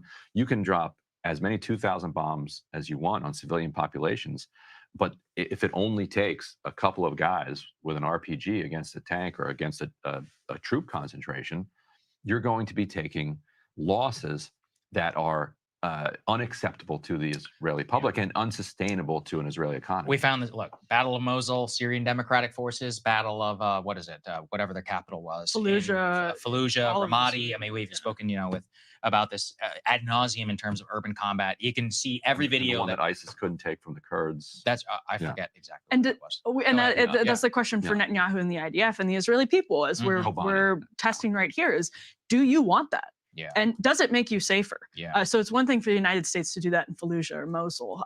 It's another thing for Israel to do that right next door. And when you're looking at these videos of Gaza right now, and Israel says that they're actually not even on the same page. Their own government's not on the same page about what their end goal is in this war. They're not on the same page with the government that they are relying on to prosecute this war. Joe Biden says his end goal is a two-state solution. Netanyahu and the people he relies on in his coalition say absolutely not, no two-state solution. So this is the rubber meeting the road, because do the Israeli people think that it makes them safer? And do they want to, in mass, does the Israeli, the population of Israel in mass, do they want to sacrifice as many young Israelis as it would take to do a full-scale invasion of Gaza? And then what does that accomplish? What is their consensus about why they sacrificed all of those fighters to do a full-scale invasion of Gaza? The fact of the matter is nobody knows. Nobody can get to the same page about what the goal would be. Is it to eradicate Hamas? Okay, what is the metric for eradicating Hamas? Or rescue the hostages. Yeah. Well, that's a good point. That's a good point. That's a good point. This is very important. Let's put this up there, because there was a news announcement just yesterday that actually 3 of the Israeli hostages, according to Hamas, have been killed by the IDF in airstrikes. Now, look, we don't know whether that's true or not. They are shown videos of them previously. Whether and how they were killed is going to be, unless eventually their bodies are recovered. the only thing I think we could take from this is that at this point, we saw a major rally in Israel. We played some of the video yesterday for the hostages. Hostages are very emotional, very important issue inside Israel. The fact is they haven't saved a single one, and that's a problem for them. I mean, I can't imagine. Rescued hostages have said that they felt as though, exactly. Yeah, so I mean, you know, look, when Hamas says it, it's easy to discount it, but when I hear, and I wouldn't even necessarily, you know, you don't take anything at face value, but when those people have been released, or like, I literally heard the bombs above my head, you're like, well, that's a pretty dicey situation. And to this point, and this kind of gets exactly to what you're saying, Emily, put this up there, please. The defense minister of the war cabinet actually stormed out of a meeting with Netanyahu. This is something Crystal actually flagged for us, because the reason why it's hilarious is that he apparently stormed out over some petty issue where he was told his aides could not come in the room, but then Netanyahu brought like 5 of his aides. The most classic, like, bureaucratic situation ever. But it's just like, when you're fighting like that in the middle of a war, and for a war cabinet, you're like personality conflicts and all of that come to the fore, then you're not united in a goal, both in the immediate and the medium and the long term, because they all hate each other. And this is just breeds just general instability in the country. Yeah, and they're huge internal rivals. Yes. So this is that bubbling to the surface. Yes, it goes to how deeply unsustainable all of this is. Obviously, Israel's tourism economy is completely in the toilet. The blockade has meant that the port of Eilat has basically no ships in it, and the civilian populations that were living down in the south and the Negev and in the north, up by Lebanon, are now basically like internal refugees living with family, friends, and found huge found internal displacement in apartments in Israel. Yeah. And you hear from Netanyahu, this is going to go for many, many months, because Netanyahu, needs it to continue going, because politically and legally he faces potential prosecution if he leaves office, and so it's in his interest and his interest only to continue this. Everyone else is like is suffering from this. Yeah. Well, I mean, again, to your point, he has a coalition that he has to keep happy, and so they actually it's the opposite for them. You have a lot of discontent with how Netanyahu has proceeded in the war, but they want him to go harder and further, and that becomes untenable. Yeah, and just final thing I'll mention here, we got the Congressman Ro Khanna on standby outside, but we wanted to just wrap with this. Unfortunately, there's actually been a terrorist attack inside of Israel just yesterday, kind of reinforcing some of the future problems that might await them. Put that up there on the screen. A woman was killed, 17 others were hurt in a suspected car ramming attack. This was, 2 Palestinians who were actually from the West Bank arrested in a city about 12 miles or so north of Tel Aviv, in the capital. Don't forget, there's a significant Palestinian population inside of Israel. What do they think about it? There's definitely a lot of disparate polling. Yeah, they can't say